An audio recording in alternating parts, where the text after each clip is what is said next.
మారేడు చెట్టు ఈదల ఇవన్నీ మారేడు చెట్టు అంటే చాలా పవిత్రమైన స్థానం.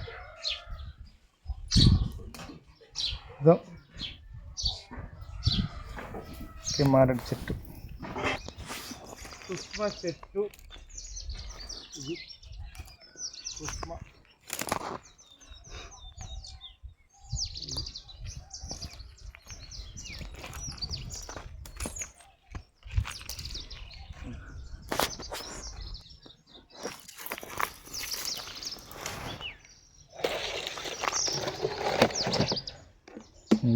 ఇక్కడ ముందు తప్పిస్తుంది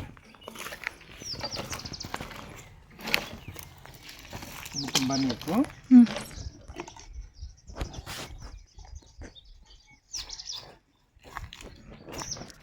కూర్చో.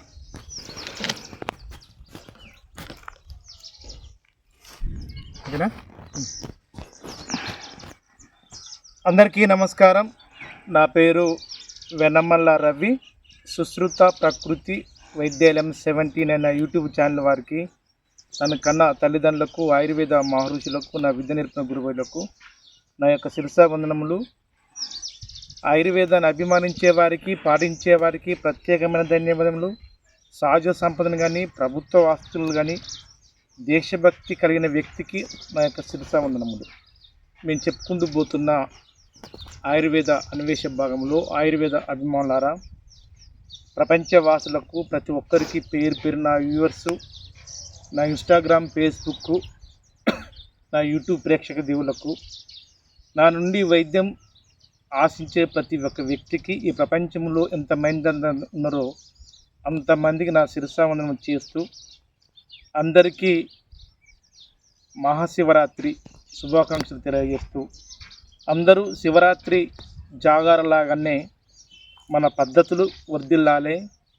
ఈ సమాజంలో, ఈ ప్రకృతిలో, ఈ ప్రపంచంలో వెదజల్లుతున్న అవినీతి, అక్రమాలు, అంతేకాకుండా పర్యావరణము, ప్లాస్టికు, క్యాన్సర్ లాగా పట్టిన యొక్క అవినీతితనము, ప్లాస్టికు, ఈ పర్యావరణాన్ని కాపాడుకోవడానికై అందరూ ఈ యొక్క శివరాత్రి సందర్భంగా మార్పు చెందుతూ, ఏ విధంగా మార్పు చెందించి జగత్ లోకంలో ఆ శివాత్మంతో ఏ విధంగా ఈ జగత్ లోకం వర్ధిల్లుతుందో, అందరూ చెడును ఉద్దేశించి, చెడును వదిలిపెట్టి మంచి మార్గం రావాలని మరొక్కసారి మనసా వాచతో ప్రతి ఒక్కరికి శిరస ఉంచి శివరాత్రి శుభాకాంక్షలు తెలియజేస్తూ, మేము చెప్పుకుంటూ పోతున్న ఆయుర్వేద అన్వేష భాగంలో, ఆయుర్వేద అభిమానులారా, ఈ జగత్తు లోకం అనేది ఎన్నో యుగాలతోని, ఎన్నో సంవత్సరాలతోని ముడిపడినని కొందరు చెప్పుకుంటూ పోతున్నారు.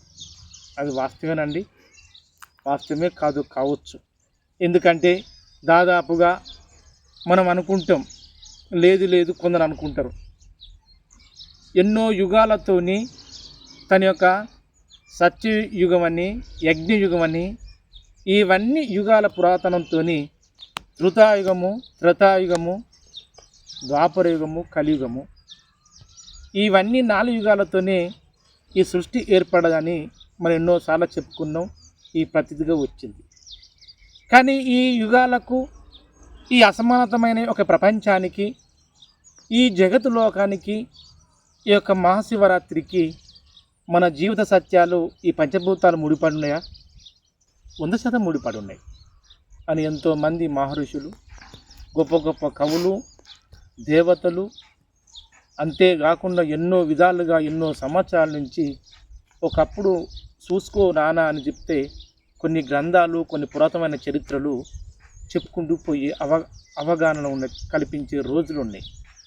కానీ ఇప్పుడు ప్రస్తుత జీవితకాలంలో గత 10, 12 లేక 8, 7 సంవత్సరాల కాలం నుంచి ఏమున్నది నాన్న అంటే, ఈ పుస్తక గ్రంథం కట్టడం కంటే గూగుల్లో సెర్చ్ చేయండి అని మన గూగుల్ వచ్చిన కాంచెని దాదాపుగా ఈ యూట్యూబ్, ఫేస్బుక్ కానీ, ఒక గూగుల్ కానీ, లేక క్రోమో, ఇన్స్టాగ్రామ్లు కానీ ఎప్పుడైతే వచ్చినాయో అన్ని గూగుల్ లోకంలోకి వెళ్ళిపోతున్నాం. అంతేనా కాదా?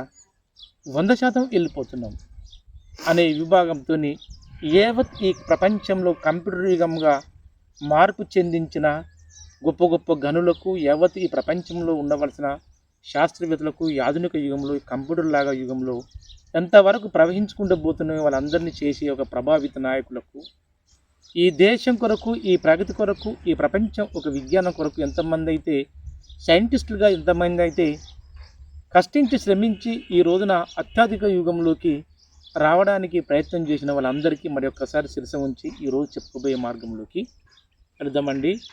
ఆ మార్గము ఈ రోజున దాదాపుగా అందరూ మనం ఎదురు చూస్తున్నాం. ఇంకెప్పుడు ఏమొస్తుంది అనే భాగంలో వెళ్ళేటప్పుడు ఈ యావతి ప్రపంచ లోకం అనేది దాదాపుగా సంక్రమణ అనే పద్ధతి, అంటే సంక్రాంతి సంభవించిన తర్వాత ప్రపంచ మార్గానికి ఋతువుల్లోకి వెళ్ళే ఒక మార్గశిత్యం మార్గం చూపించే జీవన విధానం యొక్క కాలచక్రపతి ఈ శివరాత్రి. అది 100% వాస్తవం. ఎప్పుడైతే కాలగమనంలో దాదాపుగా క్రాంతి సమీపించినప్పుడు సక్రమంగా వచ్చే మార్పును ఎప్పుడైతే సంభవిస్తుందో ఆ మార్పు యథాతరంగా యావతి ఈ ప్రపంచ లోకంలో భూమి తన చుట్టూ తాను తిరుగుతూ ఈ యొక్క సూర్యుని చుట్టూ తిరుగుతూ తన నక్షత్రాల గుంపులతో సమీపించుకుంటే ఆ భూమి ఆటోమేటిక్గా తన యథాతనంగా వచ్చే చేరే విధానంలో ఎప్పుడైతే చేరుకుంటూ వస్తుందో ఆ వచ్చే ఒక భూభ్రమణములు అనేక విషపూరితమైన ప్రయత్నాలు చెందుకుంటూ విషపూరితమైన యొక్క కాలగమనంలో అనేక నక్షత్రాల సమ్మేషంతో దాదాపుగా భూమి తన చుట్టూ తాను తిరుగుతూ ఎప్పుడైతే భూమార్గంలోకి వచ్చినప్పుడు తన పరివర్తనలు చెంది ఈ ఉపరితలం మీద అనేక పరివర్తనలు చెంది తన జీవకోటికి ఆ పరివర్తన రూపకంగా ఆహారాన్ని గాలిని నిత్యము ఇచ్చే యొక్క సముజయము ఈ యొక్క ప్రపంచమైన ఒక వాతావరణం మీద ఎప్పుడైతే కొత్త పరివర్తన చెందుతుందో ఆ కొత్త పరివర్తన మార్పు తీసుకొచ్చే యొక్క రాత్రి ఈ శివరాత్రి. అది 100% వాస్తవం. ప్రతి చెట్టు చూడండి, ప్రతి మొక్క చూడండి, చూపి ఈ చెట్టు చూడండి. ఇప్పుడు దాదాపుగా ఈ ఆకులు కానీ చీవని ఇవి కానీ ఇప్పుడు ఆకులు సంభవించి ఈ యొక్క ఆకులు దాదాపుగా చెట్టు యొక్క పత్రములు ఎప్పుడైతే ఈ పండుబాడి ఎప్పుడైతే రాలి చిగురించి ఈ చెట్టు రాలుతుందో ఆ రాలిపోయే సమయం ఇప్పుడు. ఎప్పుడైతే పాత పత్రములు కనుక రాల్పి కొత్త చిగురించి వచ్చినప్పుడు శేషే యొక్క మార్గదర్శకంగా ప్రతిదీ కూడా ఈ యొక్క సృష్టిలో ప్రతి మార్గంగా తీసుకొచ్చి ఎప్పుడైతే పాత పత్రములు ఏది చెదిరై ఈ యొక్క చెట్టు నుంచి వేరైన తర్వాత కొత్తగా చిగురించే సమయంలో సర్వజీవులు ఈ ప్రకృతిలో ఉన్న సర్వజీవులు అన్నీ ఆ యొక్క కొత్తగా వచ్చిన చిగురుకు ఉచ్ఛ్వాస నిశ్వాస క్రియలు పాల్గొని అవి ఆశ్రయించి ఆ కొత్త జీవికి రూపాంతరాలు చెందించే శక్తివంతమైన యొక్క కాలగమనమే ఈ యొక్క శివరాత్రి అని ప్రతిదిగా ఎంతోమంది మహర్షులు, దానికి ఎంతోమంది ఋషులు, చక్రవర్తులు, సైంటిస్టులు ఇవన్నీ కలగొన్నారు. ఇది వాస్తవమా కాదా ఒక్కసారి మన గుండెల మీద చేసుకుని చూడాలండి ఆయుర్వేద అభిమానులారా. ఇప్పుడు దాదాపుగా ఈరోజు ఫిబ్రవరి 14, 13వ తారీఖు, 15వ తారీఖు శివరాత్రి. అంటే దాదాపుగా శివరాత్రి ఫిబ్రవరి, మార్చి, ఏప్రిల్. ఎప్పుడైతే ఈ మార్చి ఏప్రిల్ కాలం కనుక వచ్చిందో దాదాపుగా ఉగాది సమీపిస్తుంది. ఎప్పుడైతే ఉగాది సంభవిస్తుందో ఆటోమేటిక్గా ఈ పాత ఒక చెట్టు ఆటోమేటిక్గా పత్రములు సేకరించి చిగురించి, అంటే ఆ యొక్క పాత పత్రములు అవి కాలం గడిచిపోయి అవి ఏది కింద రాలడం, తిరిగి చెట్టు మళ్ళీ పునరావృతం చెంది చిగురుతోని పచ్చదనం రావడం జరుగుతుంటుంది. ఇది పరివర్తన యొక్క కాలం. కానీ ఇవంతా ఎంత జరుగుతుంది మనం చెప్తాం. ఏం చెప్తామంటే నేను 500 సంవత్సరాల క్రితము నేను చరిత్రను సృష్టించుకొచ్చిన ఈ చరిత్రలో అనేక విధాలుగా నేనే చేసినని ఒక జాగ్రఫీ సైంటిస్ట్ రాస్తాడు. లేదయ్యా, నేను దూషించలేదు, ఏమి లేదు. నేను గత సంవత్సరాల క్రితమే నేను పిహెచ్డీ చేసి ఆ పిహెచ్డీలో కొన్ని వేల లక్షల మంది దాదాపుకి ప్రపంచవ్యాప్తంగా నేను చేసిన సబ్జెక్ట్ మీదనే ఈ పురావస్తు శాస్త్రం వాళ్ళు, అంటే సైంటిస్టులుగా ఉన్న చైనీయులు, సైంటిస్టులుగా జర్మనీ, గ్రీకు దేశస్తులు, పెద్ద ప్రపంచాన్ని ఇప్పుడు శాసించే ఒక అమెరికా సైంటిస్టులు, చైనా సైంటిస్టులు, జపాన్ సైంటిస్టులు, రష్యా సైంటిస్టులు, మొత్తం యావత్ లోకంలో ఉన్న ప్రతిదీ మేము విమరించి ఈ సైన్స్ అనే ఒక మార్గాన్ని మేము తీసుకొచ్చి గ్రంథ రూపంగా తీసుకొచ్చి ఇప్పుడు మేము బతుకుతున్నామని కొందరు సైంటిస్టులు పెద్ద సమావేశం పెడిచి G75 లేదంటే ఐక్యరాజ్య సమితిలో ఉన్న దేశాలు నాటో దేశాలలాగా సమావేశం పరుస్తూ ఉంటాయి. ఇప్పుడు పరస్తలేరా? వాస్తవంగా పరుచుకున్న సైంటిస్టులు మేమే చూపించడం చెప్తారు. సైంటిస్టులు చూపించిన విధానం ఒకటే, ఓకే. వాళ్ళు తీసుకొచ్చే విధానాన్ని ప్రవర్తనలో ప్రపంచంలో ఈ ప్రజల మీద చూపించుకునే విధానాలు ఒకటే.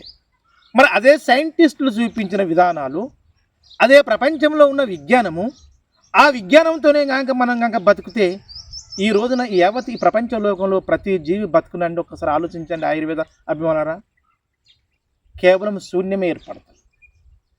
ఇప్పుడు మనం జరుగుతున్న కళ్ళ మీద చరిత్ర, కళ్ళ మీద జరుగుతున్న జీవన విధానం అదే. అది ఎలా ఒకసారి చూడండి. డాక్టర్ అనే సైంటిస్టు ఉదయం పరిశుభ్రంగా మార్చుకొని మన శరీరాన్ని కాలకృత్యాలు తీర్చుకొని ఎలాంటి యొక్క వైరస్ కానీ ఎలాంటి నీచమైన పదార్థాలు, పరిశుభ్రమైన పదార్థాలు సేకరించి వాటి తింటేనే బతుకుతామని ఓ డాక్టర్ సైంటిస్ట్ చెప్తారు. మన ప్రతి మానవ జీవులు దాదాపుగా 130 కోట్లు 150 కోట్లు మన భారతదేశ వ్యాప్తంగా, దాదాపుగా ప్రపంచవ్యాప్తంగా 700, 630, 50 కోట్లు, 400 కోట్ల వరకు ఉన్న జనాభాకు అదే ఆ సైంటిస్ట్ చెప్పినట్టు ఉంటే మనం బతుకుతామండి? బతకలేం. అదే సైంటిస్టు చూపించిన విధానాలు కనుక మనం కనుక సేకరిస్తే లేవతి ఈ యొక్క ప్రపంచ లోకంలో అందరూ మనం బతకగలుగుతామండి? అది కష్టతరంగా ఉంటుంది. అందుకే సైన్సులు చూపించిన, సైంటిస్టులు చూపించిన, యావత్ ఈ మేధావులు చూపించిన వాళ్ళ ఒక మార్గదర్శకంగా ఈ ప్రపంచంలో ఉన్న దాని చెడు విధానాలను ఎంతో విధంగా దాని చెడు మంచి ప్రవర్తనను మనం మార్చుకొని చెడు విధానాన్ని మన వైపు తిప్పుకోకుండా బయటి విధానం తిప్పుకోవడానికి ప్రయత్నం చేసి ఈ రూపాంతర మార్పులు తీసుకురావడానికి ఎన్నో విధాలుగా సైంటిస్టులుగా, శాస్త్రవేత్తలుగా, ఎంతో మేధా సంపత్యంగా ఎంతమంది అయితే సహకరిస్తారో వాళ్ళందరికీ ఈ యొక్క శివరాత్రి శుభాకాంక్షలు మరొకసారి తెలియజేస్తూ, అసలు శివరాత్రి ఎలా వచ్చింది, ఈ శివరాత్రికి ఈ మానవ అవతారానికి మనకున్న మార్పులు ఒక భాగంలోకి వెళ్ళిపోతాం. ఆ వెళ్ళిపోయేటప్పుడు నేను ఇంతకుముందు చూపించిన ఒక భాగంలో ఎంతోమంది ఆదరాభిమానులు, ఎంతోమంది సైంటిస్టులు, ఎంతోమంది విలేకరులు, ఎంతోమంది స్వచ్ఛంద సేవ ఎన్జిఓలు, ఎంతోమంది నన్ను చిరంజీవులుగా నా వయసులో పెద్ద ఉన్నవాళ్ళు, గౌరవనీయులు, పూజనీయులు, నా తల్లిదండ్రుల సమానతులమైన, నా యొక్క తాత ముత్తాతలు సమానతులమైన ఎంతోమంది 107 మంది జ్ఞానేశ్వరరావు, దాదాపుగా కర్ణాటక, మన వరంగల్, మన యొక్క తెలంగాణ, మన బార్డర్ కర్ణాటక రాష్ట్రం నుంచి జ్ఞానేశ్వరరావు, 105 సంవత్సరాల జ్ఞానేశ్వరరావు నాకు ముక్తకంఠముగా ఎంతో విధాలుగా ఎన్నోసార్లు ఫోన్ కాల్ చేస్తున్నాను.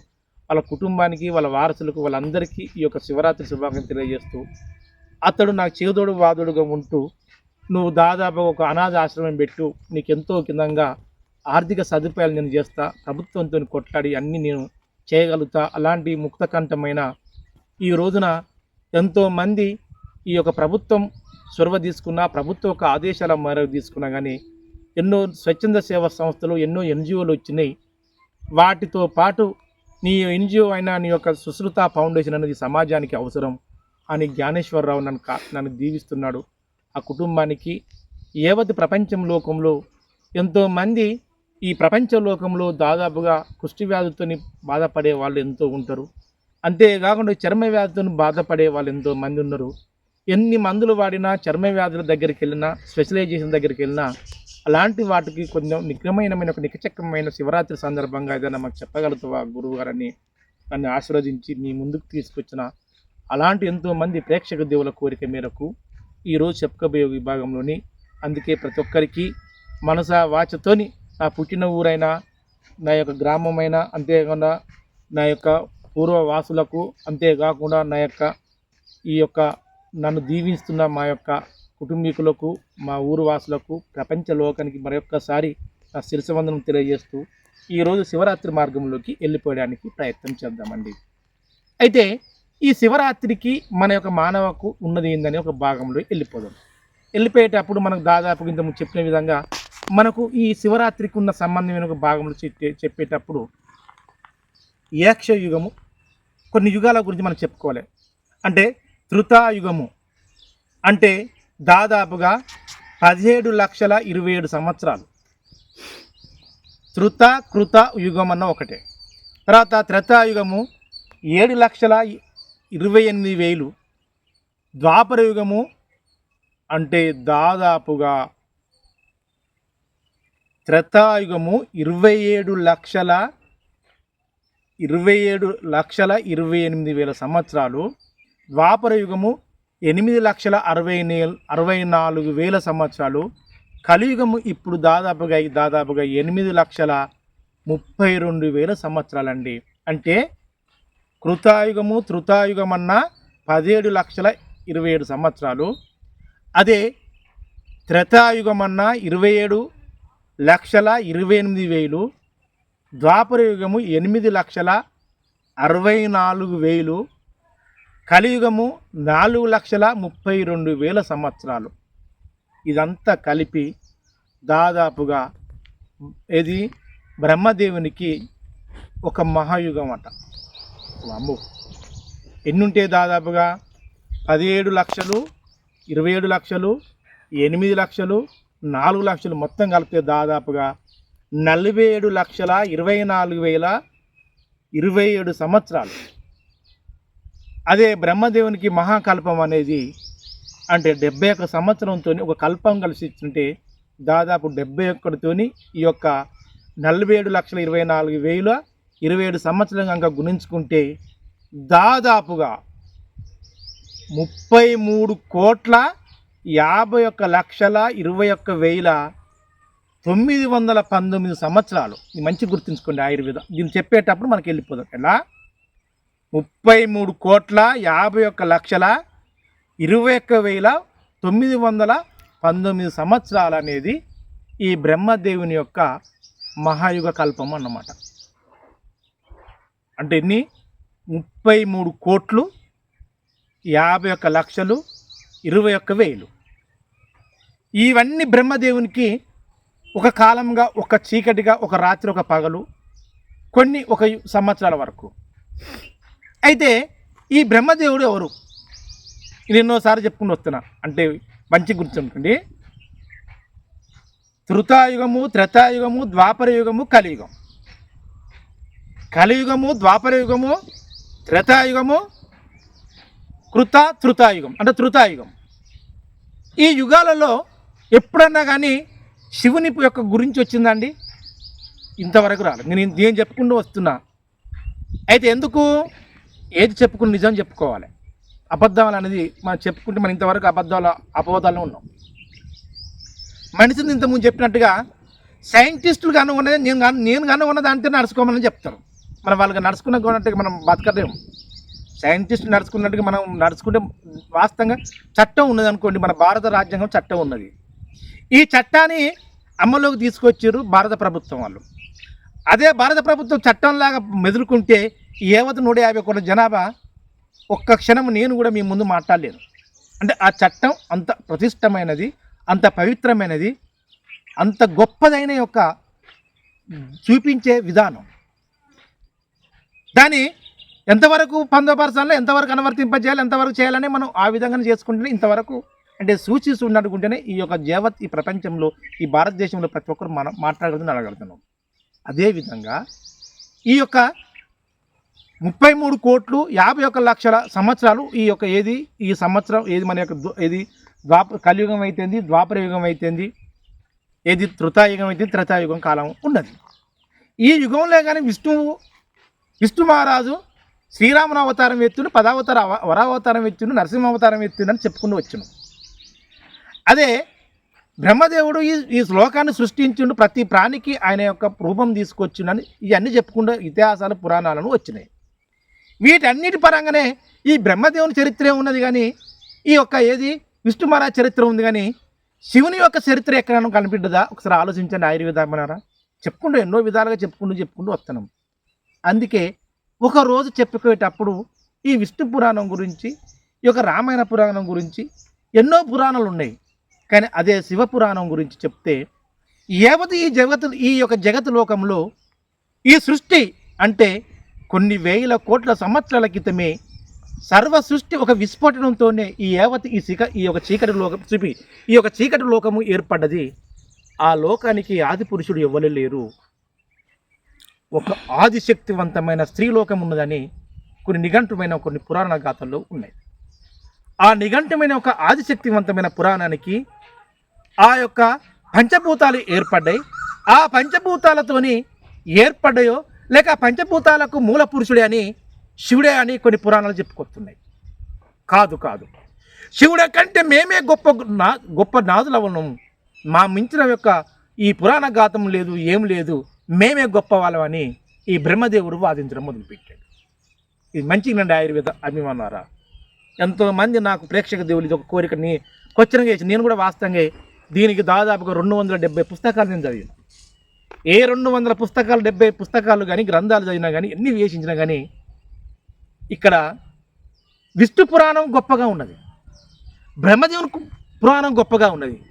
కానీ ఈ శివపురాణం అనేది ఆ గ్రంథాలలోనో లేక ఉన్నదో లేకో మరి ఎట్టు ఉన్నదో ఈ 270 గ్రంథాలలో కానీ 271 పుస్తకాల్లో కానీ చేర్చినా కానీ దాదాపుగా 220 210 ఈ యొక్క బ్రహ్మపురాణం ఇది ఒక విష్ణు పురాణం గొప్పలుగా అంచెలుగా రచయితలు మరి ఎట్ట రచించారో వాళ్ళ యొక్క కథలు ఏందో ఆ రాసించిన యొక్క రాజుల గొప్పతనం ఏందో వాళ్ళు రచించిన ఏదో కానీ ఎక్కడ చూసినా కానీ ఆది పురాణం నుంచి అంటే దాని అంతిమ స్థానం ఏంది, మొదటి స్థానం ఏది, చివరి స్థానం అనేది ఎక్కడ లేదు. కానీ ఎక్కడే స్థానం చూసినా కానీ అంతిమ స్థానం మొదటి స్థానం మాత్రం శివుని గురించి వస్తుంది. కానీ ఆ శివుని లోకం మాత్రం ఏం వస్తలేదు. అందుకే ఈ రోజున శివరాత్రి సందర్భంగా ఆ శివుని దేవుని ఎవరైతే ప్రార్థిస్తారో అతని ఆశీస్సులు ఈ యొక్క ప్రపంచ లోకానికి అందరికీ ఉండాలని అతని యొక్క కోరిక. ఈ ప్రపంచ లోకాన్ని మీద ఎప్పటికీ ఆ యొక్క త్రివర్ణ అంటే 3వ నేత్రాన్ని కనుక ఈ ప్రపంచాన్ని చూసి ఈ శివలోకంలో ఉన్న ప్రతి ఒక్క జీవుని ప్రేమించాలని ఆ శివుని కోరుకుంటూ ఈరోజు శివరాత్రి సందర్భంగా అంతేకాకుండా లోకంలోకి వెళ్ళిపోవడానికి ప్రయత్నం చేద్దాం. అదేవిధంగా ఇక్కడ ఉన్నది శివరాత్రికి మనకున్న ఉత్సవం ఏందని భాగంలోకి వెళ్ళిపోయేటప్పుడు ఆయన ఒక చెప్పే దానిలోకి వెళ్ళిపోవడానికి ప్రయత్నం చేద్దాం. ఈ శివునికి ముక్తకంఠమైన త్రిలోకాలు స్వర్గలోకం, భూలోకం, పాతాళలోకంలో మొత్తం శివుడే ఉంటాడు. దాని చరిత్ర చెప్పేటప్పుడు ఒక భాగంలోకి వెళ్ళిపోయేటప్పుడు ఎంతోమందికి ప్రవేశపెట్టిన వాటితో పాటు ఇదేంటండి కుసుమ చెట్టు. ఇది మంచిగా ఇది కుసుమ చెట్టు. ఇదేంటండి మారేడు చెట్టు. మీ ముందే నేను తీసుకున్నాను. ఈ మారేడుకు త్రిదాళములు ఉంటాయి. ఎందుకు త్రిదాళములు ఉంటాయి? ఈ దాదాపుగా శివునికి అతి శక్తివంతమైన అతి భోగ్యవంతమైన చెట్టు. అందుకే శివునికి త్రిలోకాలు అంటే త్రినేత్రాలు ఏ విధంగా ఉంటాయో ఈ మారేడు యొక్క పత్రములు కూడా త్రినేత్రం 3 పత్రం ఉంటుంది చూడండి. అంత గండమైనది, చాలా పవిత్రమైన స్థానం.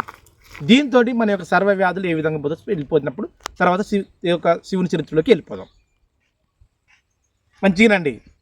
తెల్ల మిరియాలు ఒక భాగము, సొంటి ఒక భాగము, ధనియాలు ఒక భాగం, వాటి 3 కచ్చ దంచాలి. ఈ కుసుమ చెట్టును సమూలాన్ని తీసుకోవాలి. ఈ మారేడు పత్రములు బెరడు సమూలం తీసుకోవాలి.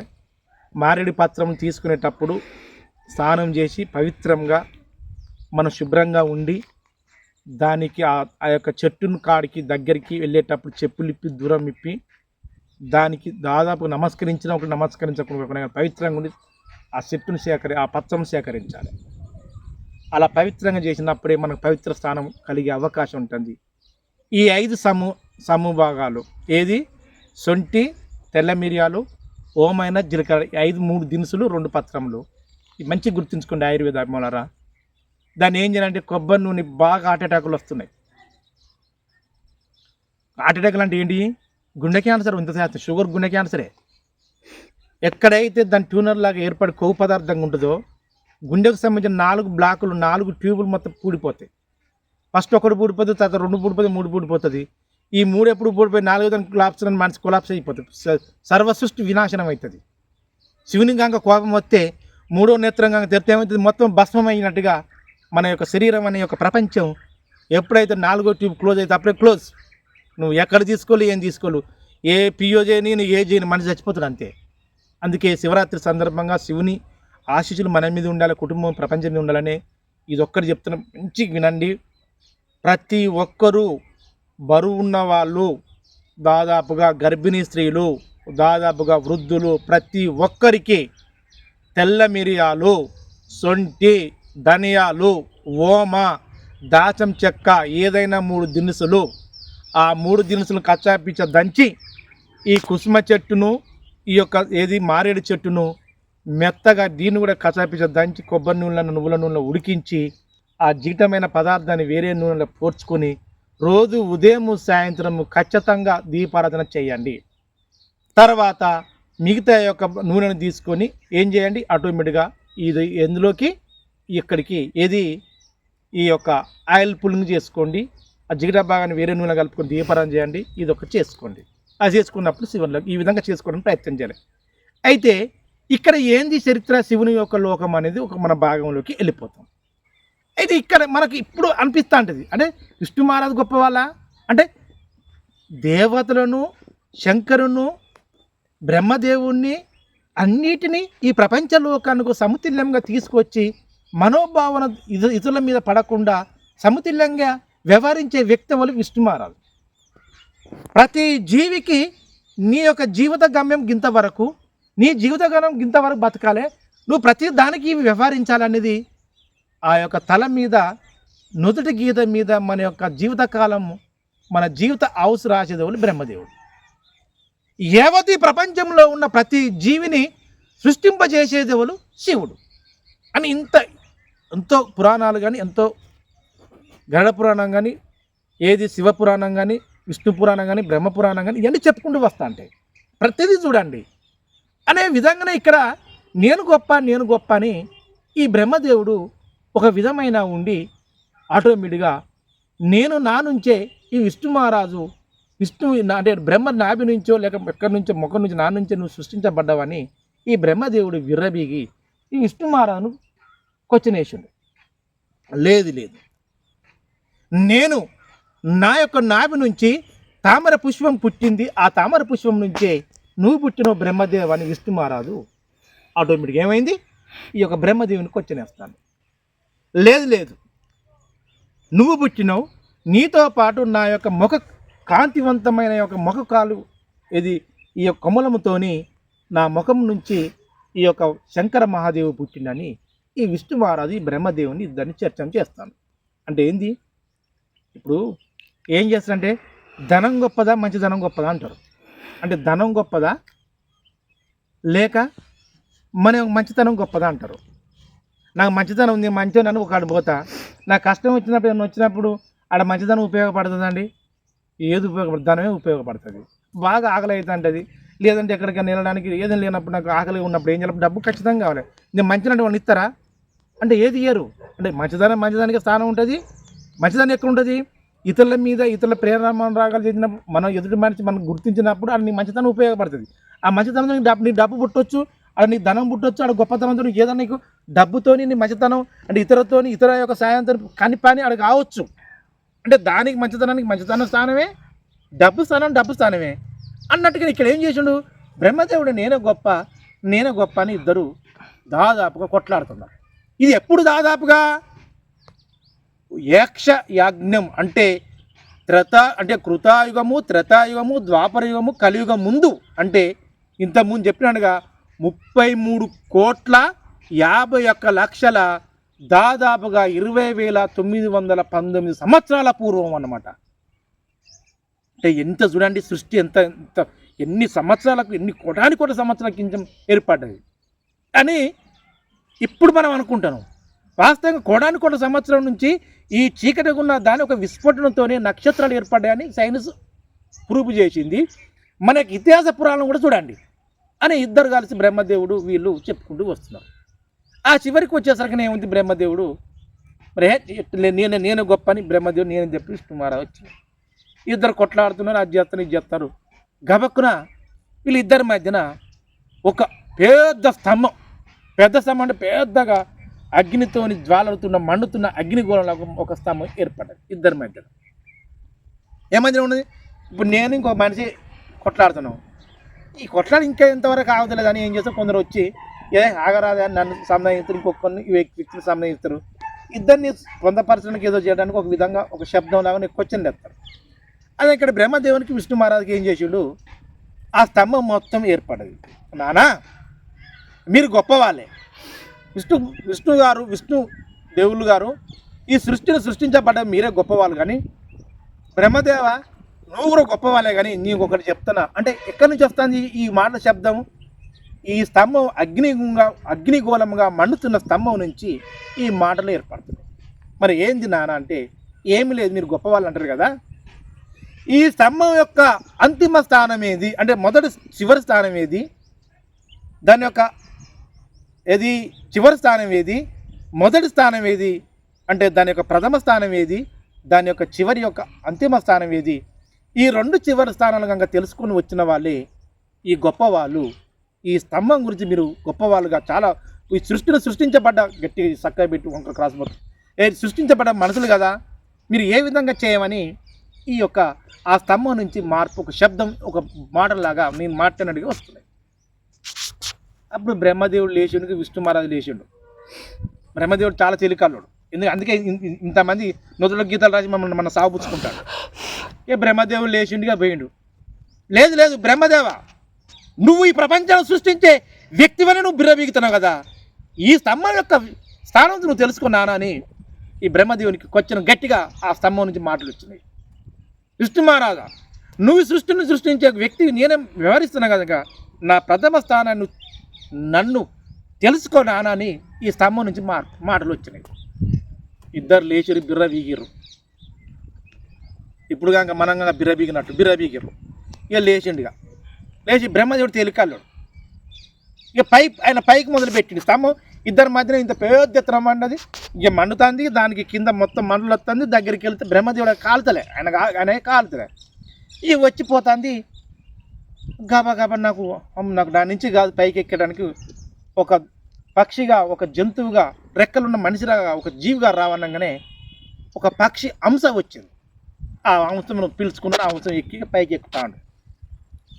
ఇక కిందికి ఎవరు? విష్ణు మహారాజా. ఈయన 10 అవతారాలే, శాపావతారమే, కుంభావతారమే, నరసింహావతారం ఎత్తిన మనిషి కదా, వరావతారం ఎత్తిండు. వరావతారం పంది అవతారం అనగానే ఆ పంది అనే ఒక జంతువు వచ్చింది. ఆయన పంది మీద కూర్చున్నాడు. ఆయన ప్రథమ స్థానం దగ్గరికి వెళ్ళాలి కదా, నువ్వు చివరి స్థానం దగ్గరికి మీ ఇద్దరు కలిసి ఏదైనా ఒక స్థానం తెలుసుకోమని చెప్పేసరికనే ఆయన వరావతారం ఎత్తి ఆ సముద్రం నుంచి ఉన్నది లోపలికి ఆయన ఇక చొచ్చుకొని ఉరుకుతాండిగా. ఎక్కడికి? ఆ స్తంభానికి కింద మరి ఎక్కడ పుట్టింది అని ఆ స్తంభం మండి మొత్తం అగ్నిగోళం స్తంభం పర్వతాలు లాగుని పోతాంది. ఇక పోతాంది, లోపలికి పోతాండు. ఎవరు? వరావతారం మీద ఉన్న విష్ణు మహారాజు. ఎక్కడి పోయినా స్తంభం ఎత్తలే. ఇక బ్రహ్మదేవుడు పోతాడు పైకి. ఏ అంశం పోతాడు, ఆయన పుణ్యానికి వచ్చిన అంశం మీద కూర్చున్నాడు, పుణ్యానికి రెక్కలు కట్టుకునే అంశం మీద పోతాడు, పైకి పోతాడు. పోతా అంటే దానికి అంతు లేదు, ఏం లేదు.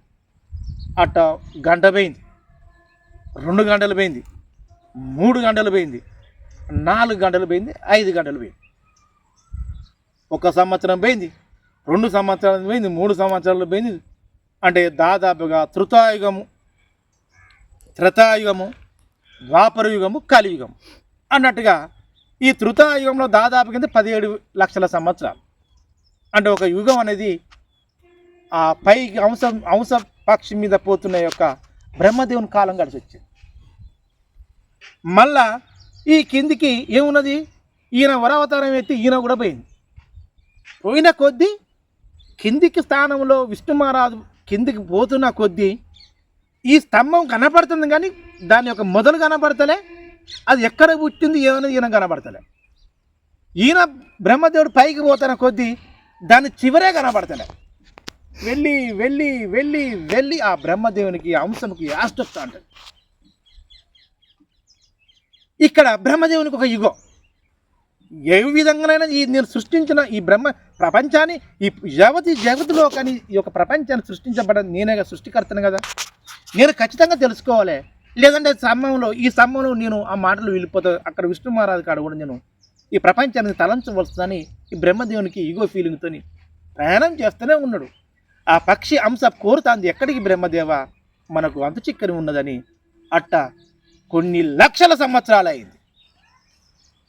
కొన్ని లక్షల సంవత్సరాలు అయింది. ఆయన బ్రహ్మదేవునికి ఏం అంతు చిక్కలే.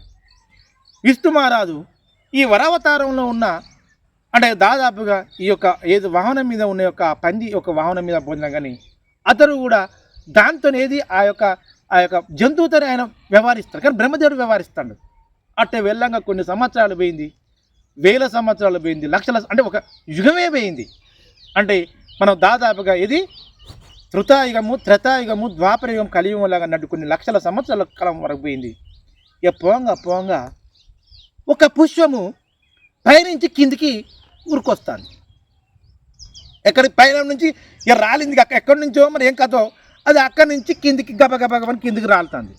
బ్రహ్మదేవుడు తెలికాలోడు మంచిగానండి ఆయుర్వేదం. ఎందుకంటే సృష్టిలో నేనే గొప్ప అని మనం బిర్రబీగొద్దు, దాన్ని ఏది చివర ఉన్నది ఏందో అన్నట్టు. కొందరు ఏం చేస్తారంటే ఇప్పుడు మన యొక్క యుగంలో దాదాపుగా అందరూ గల్లలు చెప్పుకుంటారు. నేను మీతో యూట్యూబ్ మాట్లాడుతున్న వైద్యం చేస్తాను, నేనే గొప్ప, నేను బిర్రబీగొద్దు. నేనే గొప్ప ఉపాధ్యాయుడిని బిర్రబీగొద్దు. నేనే గొప్ప రాజకీయ నాయకుడు బిర్రబీగొద్దు. కొందరు వ్యవసాయం చేస్తారు. వ్యవసాయం అంటేనే సక్రమంగా తెలివైన వ్యక్తులు, సక్రమంగా భూమిని రైతాంగం ఇప్పుడు ఎంతవరకు దిగజారిందంటే వచ్చరాని యొక్క పంటలు పండించి వచ్చరాని యొక్క రసాయనిక పదార్థాలు వేసి ఏవతి ఈ యొక్క సృష్టిని, ఈ ప్రపంచంలో అన్ని సకల యొక్క వ్యాధులను తరిమికొచ్చి తీసుకొచ్చే వ్యక్తులు తెలుసా అండి? రైతులు, పెట్లేరు షాపులే అన్నట్టుగా సైంటిస్టులు అని చెప్పుకుంటారు కదా. అంతవరకు బిర్రబిగినట్టుగా వీళ్ళు ఏం చేస్తారు? ఇక బ్రహ్మదేవుడిగా పోతాడు, తల ఎత్తుకొని పోతాడు, అంశ నడుతుంది, యుగాలు అయింది, లక్షల లక్షల సంవత్సరాలు అవుతుంది, ఇక ఏం తెలుస్తలే. ఒక పుష్పం పైనుంచి కిందికి ఊడిపడుతుంది. ఆ టక్కున ఆ అంశాన్ని దగ్గరికి తీసుకెళ్ళి ఆ అగ్నిగోళంగా ఉన్న స్తంభం దగ్గరికి వెళ్ళి ఆ పుష్పాన్ని పట్టుకుంటాడు. ఆ పుష్పం పట్టుకునేసరికి ఏమున్నది? ఆ పుష్పం గమగమ వాసన వస్తుంది, చాలా ముచ్చటగా, చాలా మందంగా ఉన్నది. వచ్చేసరికి దగ్గరికి వచ్చేసరికి ఏం పుష్పం అని ఈ బ్రహ్మదేవుడి పోయి ఆ పుష్పాన్ని దగ్గర తీసుకుంటాడు.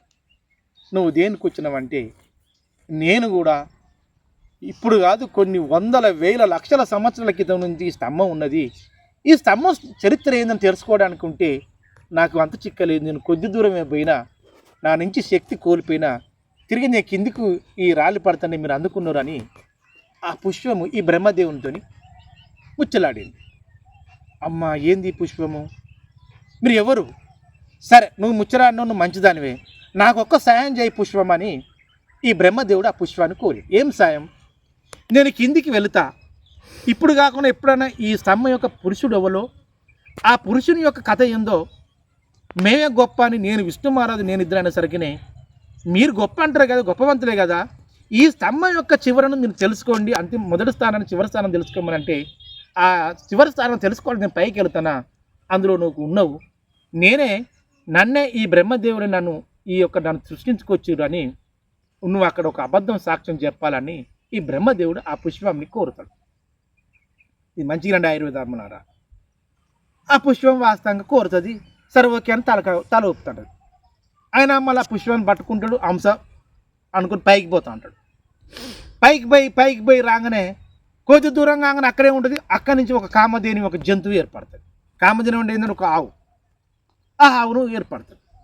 ఆ ఆవు గబా గబా గబా కిందికి వస్తారు. కానీ ఆ యొక్క ఆవును కూడా ఈ యొక్క బ్రహ్మదేవుడు అంశం మీద నిలబడి ఈ పుష్పాన్ని ఒక పక్కకు, ఈ అంశం మీద ఒక పక్క పెట్టుకుంటాడు. ఆ ఆవుని దగ్గర తీసుకొని, నువ్వు ఎక్కడికి వెళ్ళి వస్తున్నావు నాన్న, కామధేనువా, నీకు నా నమస్కారం అని ఈ బ్రహ్మదేవుడు ఆ కామదేవుని ప్రార్థిస్తాడు. లేదు నాయన, నేను ఈ యొక్క అగ్ని స్తంభాన్ని చివరి స్థానాన్ని లేక మొదటి స్థానాన్ని లేక చివరి స్థానం తెలుసుకోవడానికై నేను యుగాల నుంచి కొన్ని వేల లక్షల సంవత్సరాల నుంచి ఈ స్తంభం చుట్టే ప్రయాణం చేస్తున్నా, కానీ నాకు ఈ యొక్క అంతు చిక్కలేదు, దీని గొప్పతనం ఏదో నాకు తెలుస్తలేదు, నాకు నువ్వు చెప్పగలుగుతావా బ్రహ్మదేవ అని ఈ యొక్క కామధేను యొక్క జంతువు కూడా ఈ బ్రహ్మదేవుని కోరుకుంటుంది. అప్పుడు ఈ బ్రహ్మదేవునికి కొద్దిగా ఆశ లేదు, ఈ రెండింటిని నేనే సృష్టించిన, నేను తెలుసుకోండకే ఈ స్తంభాన్ని గొప్పతనం తెలుసుకోండకై నేను ఈ యొక్క బ్రహ్మదేవుడే మమ్మల్ని ఇటు పంపించిందని, నువ్వు అక్కడి కిందికి వెళ్ళాక ఈ యొక్క సృష్టికర్తకు ఎవరో ఉన్నారు, దానికి నువ్వు చూపించే శక్తివంతంగా నాకు సాక్ష్యం పలుకుతావా, నాకు తొత్తుగా మాట్లాడతావా, జంతువు కామధేనువు అని ఈ బ్రహ్మదేవుని ఆ కామదేవుని ప్రార్థించుకుంటాడు. ఇది మంచిగా ఆయుర్వేద అభిమానారా. అంటే దేవుని కూడా చూడండి, ఇంత అబద్ధం ఆడుతుంది కూడా ఎంత శక్తివంతం ఉంటుందో. లేదు నీకు ఖచ్చితంగా ఆ బ్రహ్మదేవునికి నీవు చెప్పినాక నేను ఇంటాని ఆ యొక్క ఆ జంతువు, కామధేనువు అనే జంతువు, ఆ ఆవు ఈ బ్రహ్మదేవుని సంధిలోకి చేరుతూ ఉంటాయి. ఆయన కానీ ఆ ఆవును ఈ అంశం మీద ఎక్కించుకుంటాడు. ఆ యొక్క పువ్వును, ఆ యొక్క తెల్లకు బాగా గమగమని యొక్క పుష్పమును ఆయన కూడా చంకన పెట్టుకుంటాడు. మళ్ళీ అంశతో పైకి వెళ్తాడు, ఆశ కలుగుతాడు. ఎందుకు ఇక్కడ ఈగో ఫీలింగ్, నేను గెలవాలి కదా అనిపోతాను. ఇక్కడ ఈ కింద ఇక మొదటి స్థానానికి అడుగు స్థానానికి వెళ్తాను ఎవరు, విష్ణు మహారాజు. ఆ వరావతారం ఎత్తానికి ఆయన కూడా యాస్ట్ వచ్చింది. కానీ మన చిక్కదు, యుగాలు అయిపోయినాయి, కొన్ని సంవత్సరాలు అయింది. ఇక చివరికి మనం ఎక్కడనైతే బయలుదేరాం అక్కడికి చేరుకొని ఆ యొక్క సృష్టించబడే వారు ఎవరు వాళ్ళ గురించి తెలుసుకుందామని ఆటోమేటిక్గా అప్పుడు ఈ యొక్క విష్ణు మహారాజు మన తిరిగి ఎక్కడి నుంచే బ్రహ్మదేవుడు పైకి పోవడం మొదలుపెట్టిండో, విష్ణు మహారాజు కిందికి పోయి ఎక్కడ మొదలుపెట్టిండో, స్తంభం అయితే ఎక్కడ ఏర్పడ్డదో ఆడికి ఈ మళ్ళీ తిరిగి రావడానికి విష్ణు మహారాజు పైకి వస్తున్నారు. ఇక బ్రహ్మదేవునికి ఏమైందిగా, నేను పైకి పోవాలి అనుకున్నాడు. ఇక ఆశ, ఇక నాకు 2 సాక్షులు అయితే దొరికినాయి, నేను పోయి అక్కడ విష్ణు మహారాజు కానీ నేనే గొప్ప అని అనుకోవచ్చు, ఈ స్తంభం కంటే నేనే గొప్ప అనుకోవచ్చు అని తిరిగి మళ్ళీ విష్ణు మహారాజు కూడా ఇక బయలుదేరొచ్చు అని ఆయన అనుకున్నాడు, ఈయన అనుకున్నాడు. ఆటోమేటిక్గా బ్రహ్మదేవుడు కూడా పైకి పోయే ప్రయాణం మెదులుకొని మళ్ళీ తిరిగి కిందికి రావడం మొదలుపెట్టిందండి. అట్టా విష్ణు మహారాజు అడుగుకి వెళ్ళిన యొక్క విష్ణు మహారాజు ఆ వరావతారం జంతువు నుంచి ప్రయాణం చేసుకున్న పైకి రావడం, అంశమీకి పైకి పోయిన ఒక బ్రహ్మదేవుడు కిందికి రావడం, ఇద్దరు కలిసి మళ్ళా ఎక్కడ స్థానానికి యథాతనానికి చేరుకున్నాడు. ఇది మంచిగానండి ఆయుర్వేద అన్నాడు. ఎక్కడికి చేరుకున్నాడు, యథాతనానికి చేరుకున్నాడు. చేరుకునేసరికినే అక్కడి నుంచి ఈ పుష్పం ఏదో మనకు కావాలి, ఆ పుష్పం గురించి చెప్తా. ఆ పుష్పం పట్టుకొని ఆ కామధేను అన్నీ వెళ్ళొచ్చినాయి. విష్ణు మహారాజు పైకి వచ్చాడు, ఇద్దరు మళ్ళీ ఒక స్థానంలో ఆడ చేరుకున్నాడు. అప్పుడు ఏమి బ్రహ్మదేవ విష్ణు మహారాజా, మీరు తెలుసుకోవలసిన విషయాలు అసలు తెలుసుకున్నారా?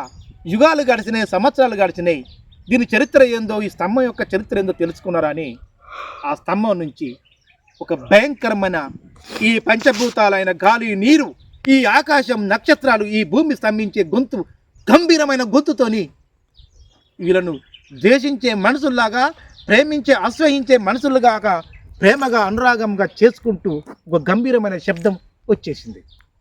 లేదు లేదు స్తంభమా, నీ స్తంభం నుంచి నీ రూపం ఏందో నువ్వు బయటికి వెళ్ళు, నేను మొత్తం తెలుసుకుంటుని. దాని సాక్ష్యమే నా పక్కకున్న యొక్క ఈ తెల్ల పుష్పము, దాని సాక్ష్యమే ఈ కామధేనువు. నీ విషయం మొత్తం తెలుసుకున్నా, దీని చివరి స్థానం తెలుసుకున్నా, మొదటి స్థానం కూడా తెలుసుకోవడానికి ఈ విష్ణు మహారాజు కూడా వచ్చిండు, మేము మొత్తం తెలుసుకున్నామని గంభీరమైన గొంతుతోని ఈ బ్రహ్మదేవుడు కూడా ప్రశ్నించడం మొదలుపెట్టిండు. నిజమేనా విష్ణు మహారాజా, నిజమే అని విష్ణు మహారాజు కూడా. అప్పుడు విష్ణు మహారాజు కొంచెం నంగి మాట్లాడతాడు. అందుకే విష్ణు మహారాజు అంత గొప్పగా అవతారాలు ఎత్తిన మనిషి అయింది. అప్పుడు ప్రచండమైన శబ్దంతో ఈ పంచభూతాలను సృష్టించే వ్యక్తిలాగా ఒక కాంతివంతంగా అసలైన రూపముతోని, ఒక నికంఠమైన ఒక గదా గూటాలతోని, తన యొక్క జుంటోపాతంతో, తన మెడకు ఉన్న యొక్క సర్పంతో, తన చేతిలో డమరుకంతో, ఒక త్రిశూలంతో ఆ శంకర రూపము ఈ బ్రహ్మదేవునికి, ఆ కామధేనునికి, ఆ యొక్క పుష్పమునకు ఈ విష్ణు మహారాజు కనిపించింది. ఎరుపులు మెరుచుకుంటూ చేసేసరికినే ఆ బ్రహ్మదేవునికి కన్ను తిరిగి అడ్డం పడే విధంగా ఆ పెద్ద గంభీరమైన శబ్దంతో ఏర్పడేది. బ్రహ్మదేవ, నేనే ఈ సర్వ సృష్టికి, ఈ లోకాధిపత్యానికి మిమ్మల్ని సృష్టింపజేసింది నేనే.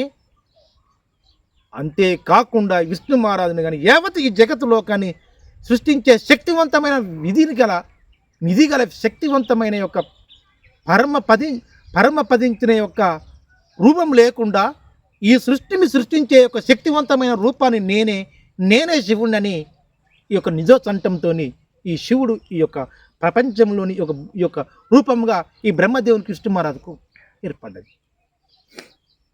సృష్టించే శక్తివంతమైన శివుని మీరేనా? నేనే. లేదు లేదు లేదు మరి లేదు అంటున్నాం కదా, మరి సృష్టించిన ఈ స్తంభం యొక్క చివరి స్థానం ఏది అంటే విష్ణు మహారాజు, మాకు అంతం తెలియలేదు, మా యొక్క తప్పును కానీ, నా గంభీరాన్ని శక్తిని కానీ, నిన్ను ప్రశ్నించే శక్తి కానీ ఏదైనా కానీ నన్ను క్షమించు శివుడు అని ఈ యొక్క విష్ణు మహారాజు ఆ శివుని కోరుతాడు. కానీ బ్రహ్మదేవుడు ఏమంటాడో తెలుసా, నేను చివరి స్థానం వరకు వెళ్ళినా నాతో పాటు ఈ యొక్క పుష్పం వచ్చింది, నాతో పాటు ఈ కామధేను వచ్చింది, నీ శక్తివంతమైన శక్తిని మొత్తం తెలుసుకుని నాకు మొత్తం తెలుసులే అని ఈ బ్రహ్మదేవుడు ఒక అబద్ధం మాట మాట్లాడతాడు. లేదు, నా చివరి స్థానం శక్తిని తెలుసుకునే శక్తి నీలో లేదు, ఆడ విష్ణు మహారాజు చెప్పింది వాస్తవమే, కానీ నువ్వు చెప్పడం లేదు అంటే ఇరకనే మరి వీళ్ళు నిజంగా ఈ బ్రహ్మదేవుడు వెళ్ళి అక్కడ చివరి స్థానం వరకు వెళ్ళిండా పుష్పం అని ఈ పుష్పాన్ని ఆ శివుడు ప్రశ్నిస్తాడు. మంచిగా ఆయుర్వేద అన్నారు ఏం చేస్తారు, ఆ యొక్క తెల్లని పుష్పమును గమగమ వాసన వచ్చి ఎన్నో జంతువులకు ఈ ప్రపంచంలో ఎన్నో జీవికి ప్రణాత్మకంగా జీవాన్ని అందించే పుష్పము, ఆ పుష్పాన్ని అడిగితే నిజమే అని ఆ పుష్పం అబద్ధం మాట్లాడుతుంది. ఆ పుష్పము చెప్పేది, ఆ బ్రహ్మదేవుడు చెప్పేది, నీ యొక్క స్తంభం నా యొక్క చివరి రూపం వరకు మీరు వెళ్ళిర్రా కామధేను అని ఆ యొక్క కామధేను యొక్క ఆవును ఆ యొక్క శివుడు ప్రశ్నిస్తాడు. సరేనని ఒక దొంగసాడు నా తలను ఇట్టిట్టో ఊపుతుంది, తోక కాదని అది ఊపుతుంటుంది.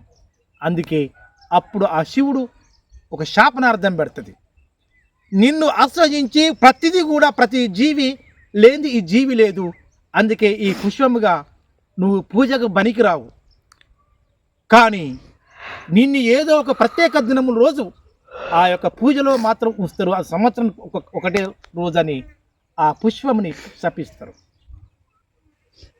నేను గొప్ప రూపాన్ని కలిగిన ఎంతో సువాసన కలిగిన యొక్క జీవులకు నేను అందించే దైవం కనుక నువ్వు ఆడ బ్రహ్మదేవుని తప్పిదం సాక్ష్యం చెప్పిన కనుకే నేను ఏ పూజలు బనికి రాకుండా ఉండొచ్చని ఒక మొగిలిగా ఉండు అని మొగిలి పువ్వుగా ఆ మొగిలి పువ్వుకు ఆ రోజున ఆ సమయాన ఆ యొక్క శివుడు శాపనార్థం పెడితే ఏ పుష్పం నన్ను చూడండి, అన్ని పుష్పములు కొన్ని పుష్పములతో పాటు మొగిలి పువ్వు కనబడుతుంది ఆయుర్వేదమన్నారా.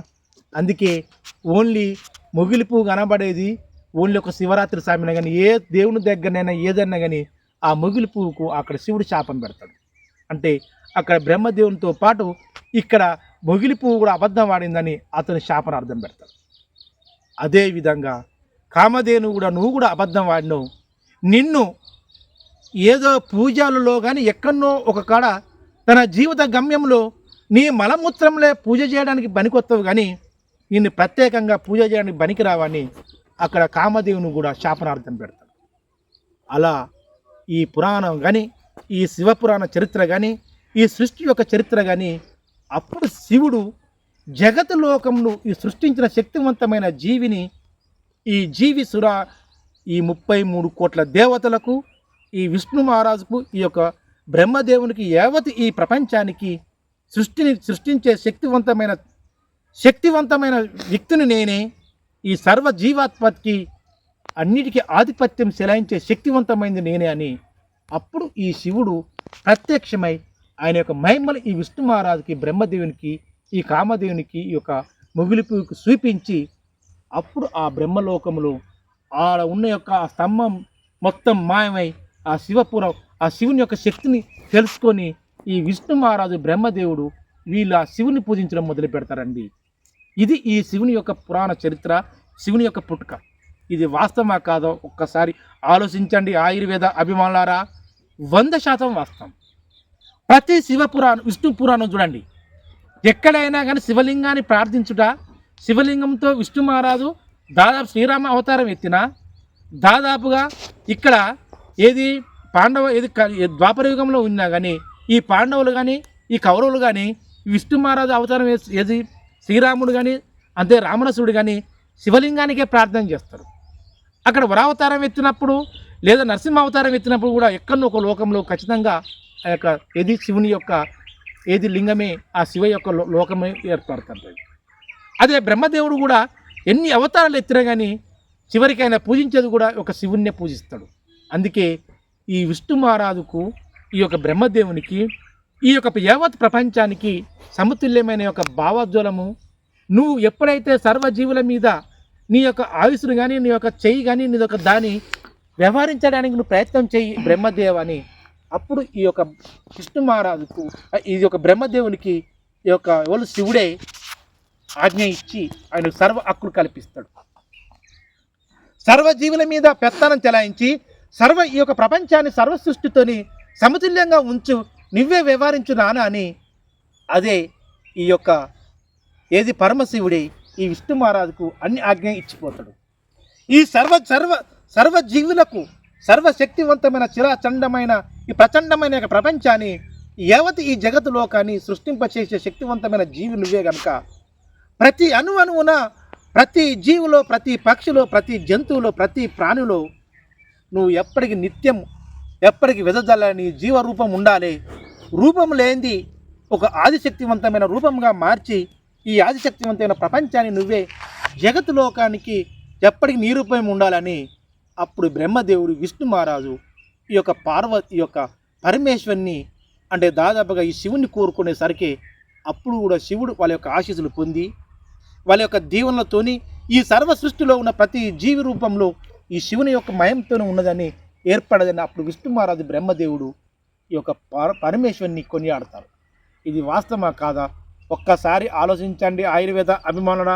అందుకే మన పురాణ గాథలు, అంతేకాకుండా మన గత చరిత్రకారులు ఎంతోమంది ఋషులు, మహర్షులు, దేవతలు, అంతేకాకుండా ఎంతోమంది ప్రతిదీ కూడా ప్రతి ప్రాణం దాని మీద కూడా ప్రతి ధాన్య గింజ మీద కూడా ఆ పరమశివుని యొక్క ఆజ్ఞం లేనిది ఆ యొక్క గింజలు అనేది మన యొక్క శరీరంలో ప్రవేశించదట.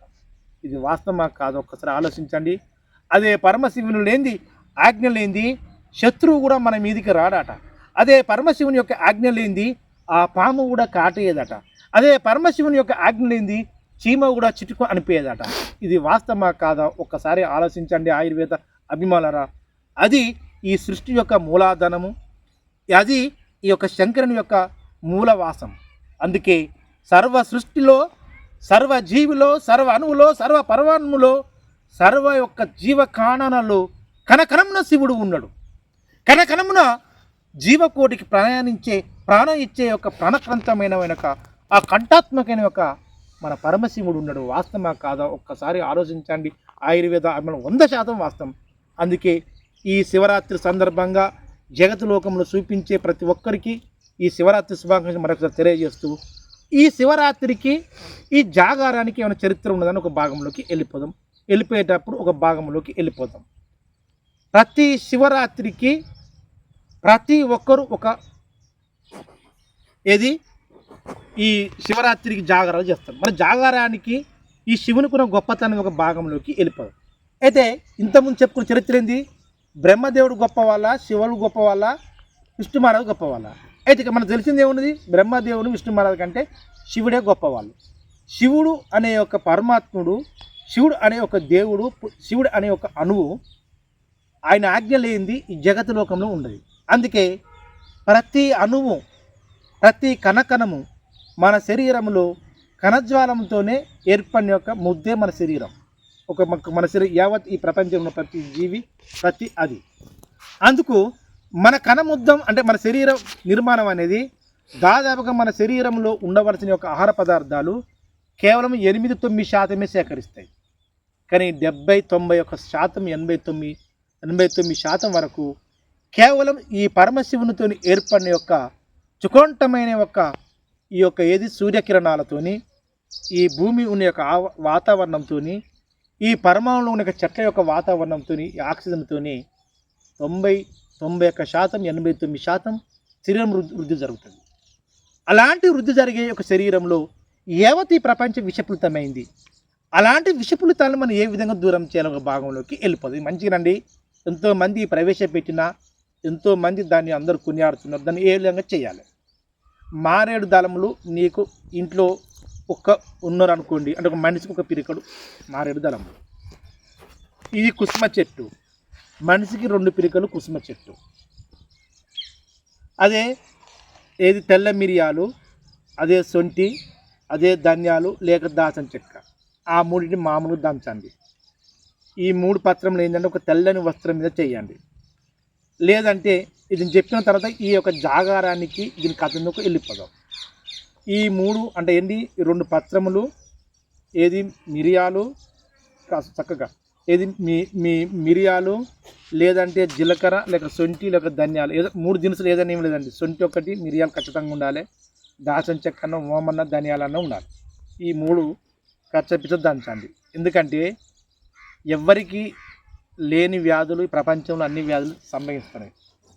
మొదట ఏంటి అంటే మనం ఏ ఆహార పదార్థాలు అయితే తీసుకుంటామో ఆహార పదార్థములు కొన్ని మారేడు దళములు ఏందండి, ఇది కుసుమ చెట్టు దళములు ఆటోమేటిక్గా బియ్యం స్టాక్ చేసుకుంటారు. ఆ బియ్యాన్ని దాంట్లో వేయండి. జొన్నలు స్టాక్ చేసి ఆ జొన్నలు దాంట్లో వేయండి. మిగతా ఏ స్టాక్ అలా చేసి ఇవి ఏం చేయండి, ఇవి ఆటోమేటిక్గా చేయండి. ఈ చేసిన తర్వాత ఆటోమేటిక్గా వీటిని అన్నీ వేయడానికి ప్రయత్నం చేస్తారు. ఏది ఈ యొక్కటి ధాన్యాన్ని మనం నిల్వ చేసుకుని వంట చేసేటప్పుడు ఎలాంటి క్రిమి కీటకాలు కానీ యాపాకు వేస్తారు కదండి, అలా వేయకుండా బోరిక్ ఆక్సైడ్, ఇది బోరిక్ పౌడర్ వేస్తారు.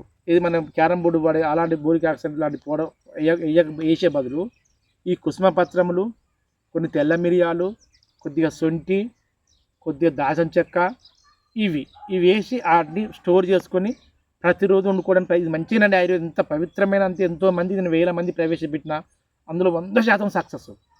ఇవి కాక బియ్యంలో కాక ఇవి పెట్టి మనం వండుకుంటే ఆ బియ్యానికి ఎలాంటి వైరస్ రాదు. మనం వేరే వేరే ప్లాస్టిక్ కవర్లు తీసుకొచ్చిన పదార్థాలు, యావత్ ప్రపంచంలోకి తీసుకున్న పదార్థాలు అన్నీ కానీ తీసుకొస్తే ఏమైందండి, చివరికి ఇలాగా వస్తూ ఉంటాయి.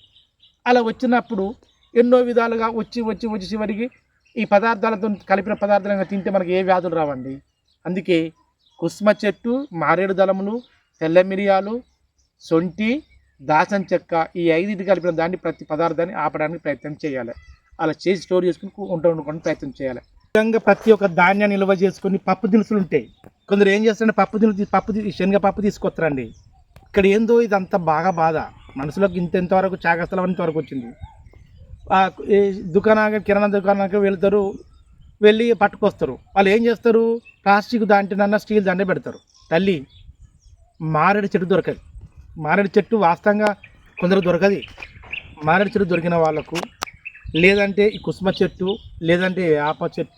అయితే ఒక వేపాకు వేయడానికి ఒక్క వేపాకు వేయకండి, ఎందులో ఏదన్నా మీకు తెలిసిన ఏదన్నా ఒక 3 చెట్లు 2 చెట్లు, లేదంటే ఒక 2-3 దినుసులు కలిపి ఉంచండి. ఏం చేస్తాం మొత్తగా, ఇప్పుడు మనం ఏదో అప్పాలు చేయడానికి ఏం చేస్తారంటే గాలిలో బడుగులోకి ఏంటంటే అందులో దినుసులు కలుపుతారు. ఎందుకు తినడానికి, మరి నీకు అప్పటికప్పుడు తయారు చేసి తినడానికి దినుసులు టేస్ట్ కావాలి, రుచికరంగా కావాలి. మరి నువ్వు తీసుకున్న పదార్థాలను నువ్వు టేస్ట్గా ఉండడానికి, నిలవ ఉండడానికి చేస్తే ఏమవుతుంది, దాని బదులు బోరిక్ ఆక్సైడ్ కలుపుతారండి. చదువుకున్న వాళ్ళు అట్నే ఉన్నారు, ప్రతి ఒక్కరు ఇట్నే ఉన్నారు. అందుకే ఇంతవరకు మనం దిగజారిపోతున్నాం. ఎంత తెలివి ఉన్నా, ఎంత జ్ఞానం ఉన్నా, ఎంత జీరో వరకు దిగజారుతున్నాం. అలా కాకుండా ఈ శివరాత్రి అనేది ఈ సృష్టికి మార్పు చెందించే భాగమే శివరాత్రి. జాగారాలు ఏంది కథ, దాని భాగంలోకి వెళ్ళిపోదాం. అయితే ఈ విధంగా ప్రతి ఒక్క పదార్థంలో, నిల్వ చేసే పదార్థంలో తెల్ల మిరియాలు, తోక మిరియాలు, లేక మన మిరియాలు, ఈ అంటే ఫస్ట్ మీద తెల్ల మిరియాలు, శొంఠి, దాసం చెక్క, ఈ యొక్కనిది కుసుమ చెట్టు, మారేడు, ఈ 5 కలిపి ప్రతి నిల్వ చేసుకున్న పదార్థం తినడానికి ప్రయత్నం చేయండి. అసలు ఇంతవరకు ఈ శివుడి యొక్క అసలు కథ రూపము అంటే శివునికి తల్లిదండ్రులు లేరు.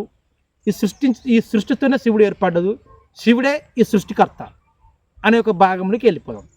అయితే ఈ శివుని యొక్క ఈ కొద్ది కాలం ఇట్లా దాదాపుగా ఎప్పుడైంది ఇది యాక్షయాగం అంటే త్రేతాయుగం ముందు దాదాపుగా కొన్ని అంటే 33 కోట్లు కానీ కొన్ని 100 కోట్ల సంవత్సరాల సృష్టికర్త ఏర్పడదు. కానీ ఈ శివ తాండవంతో ఏర్పడదు కానీ కొందరు వాస్తవం కావచ్చు. ఎందుకు కాదు, సైన్స్తోని ప్రపంచమంతా విస్ఫోటనం జరిగిందని మనం నమ్మినప్పుడు మరి శివతాండవం కూడా కావచ్చు కదా, ప్రతిది వాస్తవమే. అందుకే ఏర్పడేటప్పుడు కొన్ని విధాలుగా అటు కొన్ని యుగాలు వచ్చినాయి, కొన్ని మంత్రాలు వచ్చినాయి. ఈ యొక్క త్రేతాయుగం ముందు హిమవంతుని యొక్క కుమార్తె పార్వతీదేవి, మంచిగానండి ఆయుర్వేద మనారా. అయితే ఈ పార్వతీదేవి హిమవంతుడి ఒక భాగంలోకి వెళ్ళిపోయి ఈ శివరాత్రి ఎందుకు వచ్చింది, జాగారం అనే భాగంలోకి వెళ్ళిపోదాం. ఎందుకు శివరాత్రి సందర్భం కనుక. అయితే హిమవంతుని యొక్క కుమార్తె పార్వతీదేవి శివుని కొట్లాడి శివుని ప్రేమ పొంది ఆమె పెళ్లి చేసుకుంటుంది. పెళ్లి చేసుకున్న తర్వాత ఈ సర్వ సృష్టి అయిన కర్తను నువ్వే కదా నాదా, ఈ యొక్క శివరాత్రి సందర్భంగా అంటే మన యొక్క సందర్భంగా ఈ జగత్తులోకం అంతా ఎందుకు జాగారం చేయాలి అంటే ఎందుకు నిద్ర లేకుండా ఉండాలని ఈ పార్వతీదేవి ఈ యొక్క పరమేశ్వరుని అంటే తన యొక్క భర్తనైన ఒక శంకరును అడుగుతాడు. అందుకే సర్వసృష్టికర్తకు సర్వసృష్టి జీవికి ఉండే ఆస్తులు అంతస్తులు ఉన్నాయండి. అడిగితే అప్పుడు ఈ పార్వతీదేవికి ఈయన ఒక కథ చెప్తాడు. దేవి, పురాణ గాథలో కలియుగంలో ఈ యొక్క యుగం మొదలైన తర్వాత ఒక అఖండమైన ఒక వేటగాడు అంత అచండమైన వేటగాడు, భయంకరమైన వేటగాడు. నిత్యం అప్పుడు ఏమున్నదని అడవి కానీ నిత్యం 24 గంటలు వెళ్ళి అడవిలో ఉండి పక్షులు కానీ జంతువులను చంపి వాటి రక్తాలను అంటే వాటి జంతువుల యొక్క రక్తం తీసుకొచ్చి తన యొక్క కుటుంబంలో ఉన్న యొక్క పిల్లలకు కానీ తల్లిదండ్రులకు పెట్టి ఆ యొక్క ప్రచండమైన ఆ యొక్క వాతావరణం నుంచి వెళ్ళి ఈ విధంగా ఒక వేటగాడు ఒక పెద్ద వేటగాడు తన కుటుంబాన్ని పోషించుకుంటూ వచ్చింది. అందులో తప్పిదేమైంది? పరమేశాన్ని ఈ పార్వతీదేవి ఈ యొక్క శివుణ్ణి కోరుతాంటది. నేను చెప్పేది నువ్వు శివరాత్రి అంటే దాదాపు జాగారం ఎందుకు వచ్చిందని ఒక భాగంలోకి ఈ యొక్క శివుడు ఒక కథ చెప్తా అంటాడు. ఎవరికి? పార్వతీదేవికి. ఆ వేటగాడు వేటాడుకుంటూ వస్తారు. మరి అదే సమయంలో ఏదో కథకాలంగా ఆటోమేటిక్గా ఎక్కడ చూసినా ఒక జంతువు కనబడతాడు. ఏదైనా ఒక జంతువు కనబడుతుంది. ఆ జంతువు కనపడక ఏం చేసింది? ఆటోమేటిక్గా ఆ జంతువుతో బయటికి వస్తుంటే ఒక అందమైన లేడీ అంటే ఒక అందమైన జింక గర్భిణితోని ఉండి ఒక బయలుదేరుకుంటూ వచ్చింది. ఈ యొక్క వేటగాడు ఏం చేసి తెలివితోనే తిరిగి ఎక్కడ అలసిపోయిండు ఆ అడవి ప్రాంతానికి చేరుకున్నాక ఏం చేసిండు? ఆటోమేటిక్గా అడవి కాడికి వచ్చిన తర్వాత ఒక కొలను ఏర్పడి ఒక గుంట ఇది నీటి గుంట ఒక చెరువులాగా ఒక గుంటలాగా ఒక మడుగులాగా ఏర్పడింది. ఆ మడుగు కడ కూర్చునేసరికి ఆ యొక్క లేడీ అంటే ఒక జింక ఆ గర్భిణితో ఒక జింక ఎక్కడికి వచ్చింది? ఆ గుంట కాడికి ఆ యొక్క మడుగు దగ్గరికి వచ్చి నీళ్ళు తాగుతుంది. అప్పుడు వేటగాడి లేచి బాణం ఎక్కిపెట్టి నిన్ను మరణం చేసి నిన్ను వేటాడి నీ యొక్క మాంసం నా కుటుంబం భుజిస్తుంది, నా పిల్లలు నా సంతానం భుజిస్తుంది, నువ్వు ఉండు లేడీ అని జింకని ఆ వేటగాడు ఆ యొక్క జింకకు ప్రశ్నిస్తుంది. అప్పుడు ఆ జింక అంటది ఏమంటది? ఈ యొక్క వేటగాడు, ఓహో మానవా, నువ్వు గొప్ప మేధాశక్తి గల వ్యక్తివే, నేను నిన్ను గర్భిణి గల ఒక జీవిని ఒక జింకను నేను జంతువును నా మాంసం ముద్ద నీకు అవసరమే కానీ నీకు ఇస్తా. కానీ నేను ఒక పూర్వలోకంలో దాదాపు యక్షయుగంలోని హిరణ్యకౌశికుడు అనేవాళ్ళు ఒక రాక్షస వర్గం వాళ్ళు ఉండరు. వాళ్ళ యొక్క శాపనార్థమే నేను ఈ జంతువుగా చెందిన వాళ్ళ శాపం విముక్తిని పొందడానికై నా గర్భంలో ఉన్న యొక్క జీవికి నేను పురుడు పోయాలి. ఆ పురుడు తర్వాత నా యొక్క వాళ్ళు పెట్టిన యొక్క శాపనార్థం నా మోక్షం విముక్తి అవుతుంది. దానిగా నేను డెలివరీగా నేను ప్రసవించాలి, నా జీవికి పురుడు పోయాలి. ఆ పురుడు పోసినాక నీ తర్వాత వస్తాని ఆ జింక ఈ వేటగాడిని కోరుకుంటాడు. వేటగాడికి పోతాడు, మొత్తం రాత్రి పగలు మొత్తం దేవులాడతాడు, అయినా ఏం దొరకదు. సాయంత్రం చీకటి అయ్యే సమయంలో ఈ జింక తీరా వచ్చేసరికి మరి ఆ వేటగానికి ఒక పెద్ద క్రూరమైన ఆలోచన, ఎంత రాత్రి కానీ ఎంత పగలు కానీ ఖచ్చితంగా జంతువు కావాలి. ఆ జంతువుగా అయితేనే ఆ ఇంటికి తీసుకెళ్తేనే అక్కడ వాళ్ళకి వెళ్తుంది, లేకుండా వెళ్ళదు. అదేవిధంగా అటు ప్రజ్ఞాత ఉన్నప్పుడు ఈ జింక కనిపి ఈ జింక ఈ విధంగా మాట్లాడింది. సరే మంచి మరి ఎప్పుడు వస్తే నేను వెళ్తా, పుడు పోసుకొని నా సంతతి తీసుకొని వచ్చి ఆ సంతతితో పాటు దీనికి వేరే విషయం చెప్పినాక చెప్తాను. ఆ జింకు ఆ యొక్క కొద్ది దూరం వెళ్ళిపోతుంది. తర్వాత అట్ట ఒక జామ అవుతుంది, రాత్రి అవుతుంటుంది, పగలవుతుంటుంది. ఇటు బాగా ఆ జింక గురించి ఎదురు చూస్తూ ఉంటాడు. ఈలోపు ఆ జింకను వెతుకులాడుకుంటూ ఇంకొక ఆడజింక ఆటోమేటిక్గా ఆ తోడు జింక ఆ ప్రాంతం వరకే ఆ యొక్క మడుగు సమీపంలోకి ఫస్ట్ ఒక జింక వచ్చింది, గర్భిణితో ఉన్నది, నేను పురుడు పోస్తా, ఆ జింకకు నా గర్భంలో ఉన్న యొక్క జీవికి నా యొక్క పిల్ల జింకకు నేను ఒక పురుడు పోసి భూమిని తీసుకొస్తానే ఆ జింక ఈ యొక్క వేటగానికాడ మాట తీసుకుని ఆ జింక వెళ్ళింది. ఆ జింక ఆశకు తెలుసుకుని ఇంకొక జింక వస్తాను. మంచిగా ఆయుర్వేదాత్మ అంటే జంతువులకు మనుషులకు విశ్వాసం ఉండేది ఒక భాగంలోకి ఆ యొక్క జాగారం ఒక ప్రతీతి చూడండి ఒకసారి. ఆటోమేటిక్గా వస్తూ ఉంటుంది. వచ్చిన తర్వాత ఎవరు చెప్తాను? ఇదంతా శివుడు పార్వతి చెప్పుకొస్తా ఉంటుంది. ఆ జింక వస్తూ ఉంటుంది. వచ్చి ఆ జింక కాడ దగ్గరికి కొత్త చూస్తుంది. ఏంది ఇటు ఒక జింక వచ్చిందా అంటే నా తోటి మిత్రురాలు వచ్చింది, నీ తోటి మిత్రురాలు వచ్చింది. మరి నేను కూడా ఆ మిత్రుడు అక్కడికి వెళ్ళి ఒక తల్లికి ఒక బిడ్డకు శిశువుకు పురుడు పోస్తాడట, అందుకు అటు పంపించిన అంటే దానికి బదులు నిన్ను కూడా నేను చంపుకున్న వేట నా కుటుంబం ఎలా తీసుకుందని ఆ యొక్క వేటగాడు ఆ యొక్క జింకకు రెండోసారి వచ్చిన జింకకు వేట అంటాడు. అప్పుడు ఆ జింక కోరుతుంది, తండ్రి గొప్ప మహానుభావ వేటగా నువ్వు గొప్ప మనిషిగా ఉండడం వల్లనే మేము బతుకుతున్నాము. ఆ యొక్క జింకకు అవకాశం ఇచ్చినాం. నేను ఆ జింక చేరుకుందో చేరుకోలేదో, నేను ఆ యొక్క పురుడు పోసిందో పోయలేదో, ఆ పురుడు పోసే సమయంలో ఆ జింక ప్రాణంతో ఉన్నదో, నా తోటి జింక ప్రాణంతో ఉన్నదో లేదో, నేను వెళ్ళి ఆ జింకని యొక్క క్షేమమును తెలుసుకొని వచ్చి నేను వచ్చి నీ యొక్క బాణానికి నేను ఖచ్చితంగా మీ మార్గానికి నీకు నీ కోరిక నెరవేరుస్తా తల్లి అని ఆ జింక ఈ వేటగాన్ని కోరుకుంటాను. అయినా కానీ వేటగాడు మనసు కరుగుతుంది. సరే వెళ్ళండి, మాట ప్రకారంగా రమ్మని ఆ జింకను కూడా పంపిస్తుంది. ఒక జామ అయిపోయింది, 2 జాములు అయింది, 3వ జాములు అయితే బాగా చలి వస్తూ ఉంటుంది. చెట్టు క్రూరమైన చెట్టు, ఆ చెట్టు ఎందుకు ఏర్పడింది, ఆ చెట్టుతో వచ్చిన యొక్క దోమలు కానీ ఆ చలితో వస్తూ ఉంటుంది, మంట పెడతా అంటాడు. ఆడకున్న యొక్క దానికి దేనికి ప్రార్థిస్తూ అంటే అది చేస్తూ అంటాడు. అటు ఒక జాము పోయింది, 2 జాము పోయింది, తెల్లార జాము దగ్గర సమయం వచ్చింది. లాస్ట్ 4వ జాము వరకు ఈ యొక్క 2 లేడీలను అంటే 2 జింకలను వెతుక్కుంటూ ఒక క్రూరమైన ఏది తన యొక్క కొమ్ముల బలంతోని మదసంధానంతోని ఒక మగ జింక ఆ ప్రాంతానికి ఈ వేటగాని సమీపంలోకి చేరుకుంది. అప్పుడు ఈ వేటగానికి సంతోషం కలిగింది.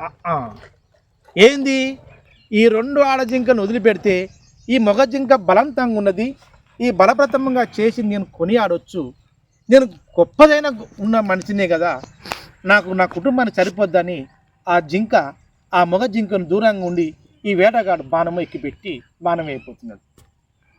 ఓహో గొప్ప గనుడా వేటగాడా, నీకు నా నమస్కారములు, నువ్వు గొప్ప వేటగానివి, నా మాంస రక్తంతోనే నీ కుటుంబాన్ని వెదజల్లుతుంది వాస్తవం, కానీ నా తోటి అయిన జింకను 2 వచ్చినాయి ఆడ జింకలు, ఆ నా తోటి జింకల యొక్క క్షేమమును నేను తెలుసుకున్నాక వచ్చి నీ యొక్క వేటను నేను బలిగొంట, కానీ ఆ చూడడానికి నాకు కొన్ని అవకాశం ఇస్తావా వేటగా అని ఆ యొక్క మగ జింక లేచి ఇతనికి నమస్కారం పెట్టి ఆ వేటగాడు చూసిండు. ఓహో 2 జింకలు పోయినాయి కదా, సరే 2 జింకలు అంటే 3 అదొక 4 కడపడి అని వేటగాడు ఆశించి ఆ జింకను కూడా వదిలిపెట్టిండు. ఆటోమేటిక్గా ఈ మగ జింక ఆ 2 జింకలను ఆడ జింకలను వెతుక్కుంటూ పోసరికనే ఇక్కడ ఈ చెట్టు మీద ఏం చేస్తున్నది, ఆటోమేటిక్గా ఇట్లా క్రాస్ ఉంటారు, ఇట్లా దాదాపుగా ఏం చేస్తున్నావు ఇట్నే వండుకుంటా ఆ చెట్టు మీదనే వండుకుంటా ఆయన ప్రదర్శన ఆ యొక్క రాత్రిపూట మొత్తం నిద్రపోకుండా ఆటోమేటిక్గా ఉంటా అంట. ఈ జింక పోయింది, ఫస్ట్ పోయిన జింక ఆడ పురుడు పోసుకున్నది, ఆ తల్లి పిల్ల అది క్షేమంగా ఉన్నది. 2వ పోయిన జింక అవి కూడా ఉన్నది.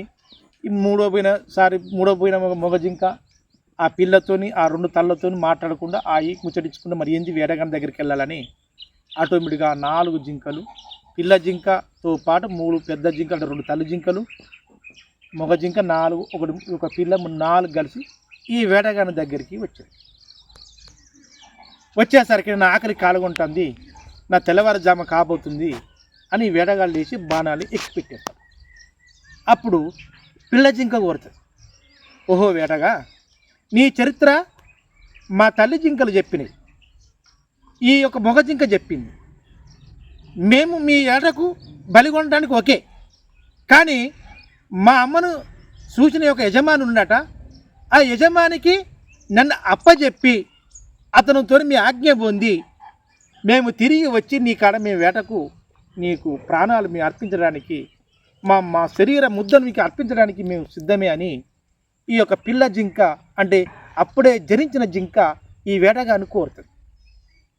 అప్పుడు ఈ వేటగాడు ఆలోచిస్తాడు, అరే తల్లికి ఇచ్చిన తోటి తల్లికి ఇచ్చిన తండ్రికి ఇచ్చిన ఈ పిల్లకు కూడా ఇవ్వాలి అని అవకాశం ఇచ్చాను అంటే ఏం చేస్తాడు, క్రూర రాక్షసత్వం గల వ్యక్తి, పచ్చి మాంసాన్ని ముద్దలుగా తిన్న వ్యక్తి ఆటోమేటిక్గా ఆ యొక్క వేటగాడు కోరేసరికినే సరే మీరు వెళ్ళి రాండి అని ఆ యొక్క నిద్ర పోకుండా ఆ యొక్క చెట్టు కిందనే అటు ఉన్న ఒక స్తంభం గల ఒక ముద్ద గల ఒక చెట్టు గల దాన్ని ప్రార్థించుకుంటూ దాని చుట్టూ మంట పెట్టుకుంటూ ఆ యొక్క ఆకలికి నా కుటుంబం అల్లగిల్లిపోతుందని ఈయన మనసా వాసితో ఈయన కుటుంబాన్ని తలుసుకుంటూ వాటికి అవకాశం ఇచ్చుకుంటూ ఈ యొక్క వేటగాడు ఆ రాత్రి గడుపుకుంటూ ఉన్నాడు. అవి ఆటోమేటిక్గా 4 జింకలు, పిల్ల జింక, తల్లి జింక, తండ్రి జింక, ఇంకా తోటి తల్లి జింక 4 కలిసి ఆ యొక్క కుటుంబ యజమాని దగ్గరికి వెళ్ళి అక్కడ కుటుంబాన్ని యజమానితోనే ఆజ్ఞ తీసుకున్నాయి, అయ్యా ఇన్ని రోజులు మమ్మలను కాపాడిరు, మీతో నేను సంతతిగా నా తల్లిగా ఈ గర్భాన్ని ఈ యొక్క ఈ ప్రపంచంలో ఒక తల్లిగా నేను వెదజల్లిన, తండ్రిగా నేను కూడా ఈ వెదజల్లిన, కానీ అడవిలో ఒక ఏటగాడు మమ్మల్ని మాట తీసుకున్నాడు, మేము కాక మాట తప్పితే మీరు కన్నా ఈ యొక్క మమ్మల్ని పోషించిన యొక్క ప్రాణానికి ప్రపంచానికి విలువ ఉండదు, మాకు ఆజ్ఞ ఇయ్యండి. ఈ 4 జింకలు ఆ యొక్క కుటుంబ ఇది ఎవరైతే ఈ యొక్క జింకలను కాక పోషిస్తారో ఆ కుటుంబ ఆ యజమానికి ప్రార్థించుకుంటాయి. అప్పుడు ఆ యజమానికి కళ్ళు నుంచి ఏది నీటి కార్చి, మీరు గొప్ప జీవులు, ముక్తకంఠమైన మీ జీవులు ఎప్పటికీ ఈ యొక్క ప్రపంచం ఉన్నంత వరకు ఉండాలని ఆ యొక్క యజమాని ఈ 4 జంతువులను ఆశీర్వదించి ప్రేమించి వాటి కన్నీటి చుచ్చి ఆ వేటగాని దగ్గరికి వెళ్ళి అతనికే మీరు బలిగొండు తల్లి అని ఆ జింకల యొక్కని ఆ పాదపద్మములు నమస్కరించి ఆ యజమాని ఆ కుటుంబం కానీ ఉండి ఈ జింకలను పంపిస్తారు. అట్లా దాదాపుగా 1 గంట పోయింది, 2 గంటలు పోయింది. ఇక్కడ వేటగాడు చూసుకుంటా ఆటోమేటిక్గా చూసుకునేసరికి ఏమవుతుంది, ఇక్కడ తెల్లవారే సమయం వస్తూ ఉంటుంది, ఎక్కువ జామ్ అవుతుంటుంది. అటైతే ఇటైతే అయినా తెల్లవారతలేదు. ఈ ఇంటికి వెళితే రాత్రి పగలైంది, రాత్రి అయింది, నా ఇంటికన్నా మా అమ్మ నాయన నా పిల్లలు ఎంతవరకు ఇబ్బందులు పడుతున్నాను వీళ్ళు అనుకుంటా ఉంటారు. ఆటోమేటిక్గా ఆ జింకలు ఆ యజమాని కోరిక మన్నించి తిరిగి ఈ యొక్క వేటగాని యొక్క కోరిక తీర్చుకోవడానికి 4 పిల్ల జింక, 2 తల్లు జింకలు, తండ్రి జింక ఒకదాని వెనకాల ఆటోమేటిక్గా ఆ చెట్టు సమీపంలోకి వచ్చినాయి. వచ్చేసరికి నలుగురు లేచి, అయ్యా వేటగాడ, గొప్ప మహానోత్తమైన ఉజ్వలమైన భవిష్యత్తు ఇచ్చిన ఒక మనసు మీది, నీ ఆజ్ఞ ప్రకారంగా మా యజమాని మెప్పించి నీ దగ్గరికి వచ్చితేవని ఈ 4 జింకలు లేచి ఆ యొక్క వేటగాన్ని ప్రార్థించుకుంటూ వస్తున్నాయి. అప్పుడు వేటగాని మనసు దిమ్మ తిరిగిపోయి, ఏంది ఇంత క్రూరమైన రాక్షసత్వం గల మనిషిని, నేను రక్తాన్ని తాగే మనిషిని, మాంసం ముందులు తినే మనిషిని, నాకు భయపడకుండా వచ్చి నన్ను ఎదుట నిలబడ్డరు.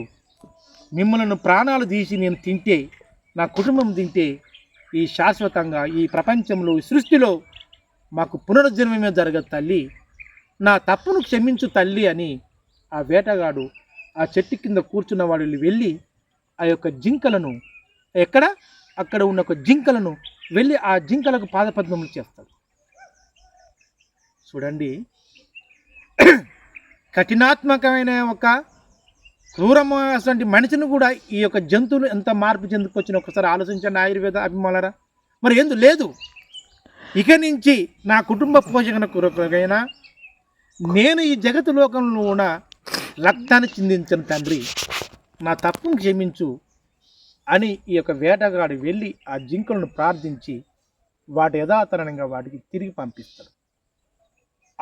అలా పంపించి తిరిగి చూసేసరికినే ఇటు తెల్లవారుతా ఉంటుంది. ఇటు చూసేసరికినే ఏమవుతుంది, ఈ యొక్క పైకి చూసరికనే ఆ చెట్టు కింద చూసేసరికి తెల్లారది చూసేసరికినే అది మారేడు చెట్టు. ఆ కింద పుదించే వారు ఏమున్నది, అటు చూసే లింగం.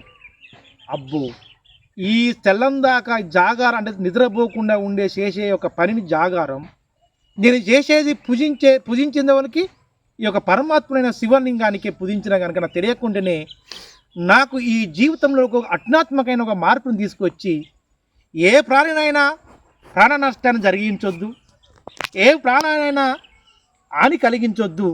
నాకు ఒక పరమశివుడే నాకు ఈ యొక్క జ్ఞానాన్ని కల్పించిన కనుకనే ఈ యొక్క పరమశివునికి నేను పూజిస్తున్నానని ఈ మారేడు దళముతోని ఈ చెట్టు కింద ఒక శివలింగంతో పూజించుకుంటూ ఈ ప్రతి శివరాత్రి ఆ రోజు చూస్తరగనే బహుళ చతుర్దశమి ఖచ్చితమైన ఈ యొక్క శివరాత్రి సమయము. అందుకే ప్రతి జీవి కానీ ప్రతి మనిషి కానీ యావత్ ఈ ప్రపంచ లోకంలో ప్రతి సంవత్సరానికి ఒక్కసారి మహాశివరాత్రిగా వచ్చే ఒక రాత్రి జాగారంగా ఉండాలి. వాళ్ళు పాత చెడు పద్ధతులను వదలాలి, కొత్త పద్ధతులకే మార్పు చెందాలని చూపించవలసిన ఒక గొప్ప వేటగాని యొక్క మనసే ఈ యొక్క మహాశివరాత్రి యొక్క సంఘటన అండి. అందుకే ఇలాంటి మహాశివరాత్రిని యావత్ ప్రపంచం లోకంలో జనులుగా జరుపుకుంటే కొత్త మార్పు పొందుతారు నాదా అని ఈ పార్వతీదేవికి ఈ యొక్క శివుడు చెప్పిన ఒక కథ సారాంశమే ఈ జాగారం అండి. అందుకే యావత్ ఈ ప్రపంచ లోకంలో ప్రతి ఒక్కరిని ప్రార్థించేది ఒకటే, ఎవరైతే రాజకీయ నాయకులు కానీ, అంతేకాకుండా ఉద్యోగస్తులు కానీ, లేదంటే స్వచ్ఛంద సేవ సంస్థలు కానీ, యావత్ ఈ ప్రపంచంలో ఉన్న ప్రతి మనిషి కూడా ఈ జాగార రూపంగా ఈ శివరాత్రి రూపంగా మార్పు చెందేది ఒకటి, జీవహింస చేయరాదు, ఇతర ప్రాణులకు హాని కలిగించవద్దు, మత్తు పానీయాలు ప్రపంచంలో ఎదగనీయొద్దు, ప్లాస్టిక్ను ఎదగనీయొద్దు, అంతేకాకుండా మన యొక్క పర్యావరణను కూడా నాశనం చేయకుండా మంచి మార్పు తీసుకురావాలనే ఉద్దేశంతోనే నేను చెప్పబోయే ఒక శివరాత్రి శుభాకాంక్షలతో మిమ్మల్ని కోరుకున్నది వేడుకున్నది ఒకటి. ఎప్పుడైతే ఈ కఠినాత్మకమైన యొక్క ఈ పరమ నీచమైన నికృష్టమైన యొక్క ఆ యొక్క వేటగాడే ఈ 4 లేడికూరలు 4 జింకలను వదిలిపెట్టి తన కొత్త మార్పును కోరుకున్నాడు. అదేవిధంగా బానిసత్వం గల మత్తు పానీయాలు, ప్లాస్టిక్ను, అంతేకాకుండా పర్యావరణ చెడును మన మనస్తత్వం కనుక మంచి వ్యక్తిని కనుక మంచి లక్షణం కనుక మార్చుకుంటే 100% ఈ విధంగా ప్రపంచంలో మనం ఎదజల్లొచ్చు. ప్రపంచం మొత్తం ఇంతవరకు ఏం దిగజారలేదు. ఎంతవరకు ప్రపంచము ఉండవలసిన యొక్క ఆరోగ్యాల సూత్రాలకు ఉండవలసిన యొక్క పర్యావరణం ఎంతవరకు దిగజారినమంటే 100%, 90% వినాశనం అయిపోయింది. కేవలం 10% ఉంది. తిరిగి పునరావృతం చెందాలంటే అక్కడ శివరాత్రి రోజు ఆ జాగారంలో ఆ వేటగానిలాగా మనం మార్పు చెందాలి. ఏం మార్పు చెందాలి? పర్యావరణం కాపాడుకోవాలి, మొక్కలను పెంచుకోవాలి, మత్తు మద్యాన్ని దూరం పెట్టాలి, ప్లాస్టిక్ను దూరం పెట్టాలి, వ్యాధులను దగ్గరికి రాకుండా చేర్చుకోవాలి. వీటన్నిటికీ సమతుల్యమైనది ఏంటంటే ప్రభుత్వాలకు, అంతేకాకుండా ప్రభుత్వ ఆదేశాల మేరకు మన యొక్క దాదాపుగా రాజ్యాంగాన్ని కాపాడుకుండకై ప్రతి ఒక్కరు మంచి మార్పు రావాలని ఈ యొక్క మహాశివరాత్రి సందర్భంగా మిమ్మల్ని వేడుకుంటూ, అందుకే ఆ గుర్తింపుగా ఆ యొక్క జింకలు ఏమున్నది మృగశిర నక్షత్రాలుగా ఈ నక్షత్ర స్టార్లుగా ఉన్నది. అది కృత్తిక నక్షత్రముగా ఈ వేటగాడు వెలిసిందటండి.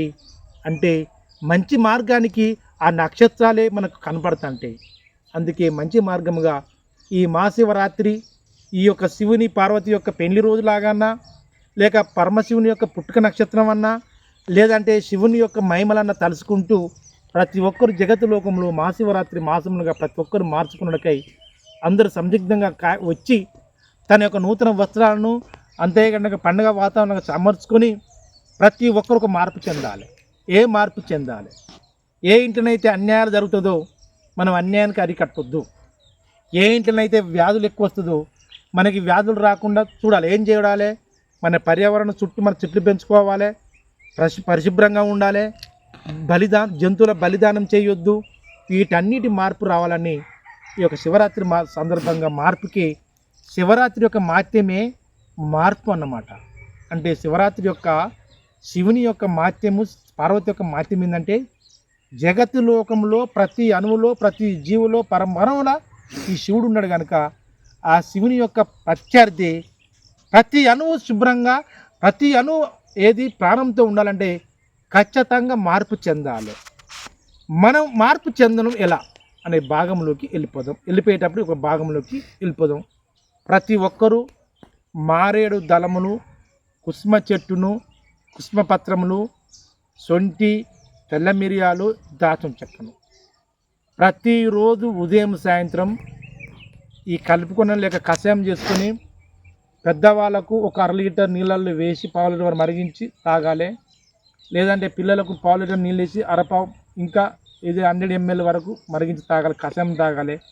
లేదంటే మెత్తగా శుభ్రంగా కొన్ని పసుపు నీళ్ళ కడుక్కొని ఒక 2-3 తెల్ల మిరియాలు, ఒక 1/2 ఇంచు సొంటి, 1 ఇంచు దాల్చిన చెక్క, ఈ 2 మారేడు దళాలు 2, ఈ యొక్క 2 కుసుమ దళాలు 2, ఒక నెయ్యి చుక్కను ఒక నూనె చుక్క వేసి 2 ఎల్లిపాయ గర్భాలు కలుపుకొని ఈ 5 వేపుకొని సొంటిని, దాల్చిన చెక్కను, మిరియాలు, మారేడు దళములు, కుసుమ చెట్టును, 2 ఎల్లిపాయ గర్భం కలుపుకొని రోజు ఉదయం సాయంత్రం తింటే ఏ వ్యాధి ఉన్నా పటాపంచలవుతుంది.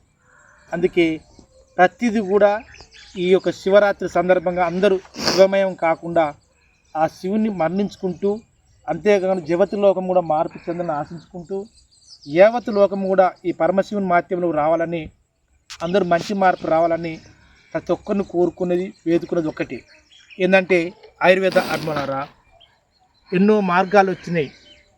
కేంద్ర ప్రభుత్వాలు, రాష్ట్ర ప్రభుత్వాలు కూడా ముందుకు వస్తున్నాయి. తొందరపడి ఎక్కడ పడితే అక్కడ చెట్లను నరకకండి. ఒక ముళ్ళ చెట్లను ఒక్కడే తొలగించడానికి ప్రయత్నం చేయండి. ఎప్పుడు పడితే అప్పుడే ప్రతి జీవిని హింసించి చంపి ఇది బలిదానాలు చేయకండి. ఎక్కడ పడితే అక్కడ ఇలాంటివి కాకుండా ప్లాస్టిక్ బాటిల్స్ కానీ, లేక నలుగురు నడిచే ఒక ప్రాంతాల్లో కూడా మలమూత్ర విసర్జన కానీ, లేదంటే ప్లాస్టిక్ కనుక చేస్తే చట్టపరమైన శాసనపరమైన మార్పు చేకూర్చాలి. నా యూట్యూబ్ చూసే వాళ్ళందరికీ నా యొక్క పుట్టిన ఊరు కానీ ప్రతి ఒక్కరిని మీరు ప్రార్థించేది ఒక్కటే, ఈ శివరాత్రి సందర్భంగా శివరాత్రికే కొత్త మార్పు కదా, కొత్త మార్పుకే నేను నడుము కడుతున్నా. ఈయన ఏం చేస్తాడు నా వాళ్ళు యావత్ ప్రపంచ లోకంలో తెలంగాణ రాష్ట్రం కానీ కర్ణాటక ఇతర రాష్ట్రాలు కూడా ఒక ట్రస్ట్గా, ఒక ఉద్యమంగా, ఎక్కడికక్కడికి ఎన్జిఓగా అంటే ఒక సంస్థలాగా బయలుదేరుతాడు. ఎక్కడికి పడితే అక్కడ మా వాళ్ళు ఉన్నారు. అంతేకాకుండా ప్రభుత్వ అధికారులు కానీ స్వచ్ఛంద సేవా సంస్థలు కానీ ఎంత ముందుకు వస్తున్నారు. ఎప్పుడో ఒకసారి సీసీ కెమెరా నిఘాలా పడతారు. నేను ప్లాస్టిక్ బాటిల్ తీసుకొచ్చి నేను కవర్ చేసిన మందు తాగిపోతాను, ఖచ్చితంగా పడతారు. మీరు నిక్షకమైన ప్రభుత్వానికి జవాబు చెప్పండి ఊరుకోరు. అట్టని ముందడిగేస్తున్నా. అలాంటికి నాకు ముందడిగా ప్రతి ఒక్కరు వస్తారని ఆశించుకుంటూ ప్రతి ఒక్కరు మిమ్మల్ని వేడుకున్నది ఒకటే, ఈ శివరాత్రి సందర్భంగా మంచి యొక్క ఆయుష్ పొందాలి, కుటుంబాలు మంచి వెదజల్లాలి, పర్యావరణం కాపాడుకుందాం. సత్యమే జయిత, ఈ సృష్టికి మూలం మొక్కలను విశ్వాసంతో ముందడిగేద్దాం. జగత్తులో కానీ ప్రతి ఒక్కరికి మరొక్కసారి శివరాత్రి శుభాకాంక్షలు తెలియజేస్తూ మీతో సెలవు తీసుకుంటూ జై ఆయుర్వేదం, జై ఆయుర్వేదం, జై హింద్.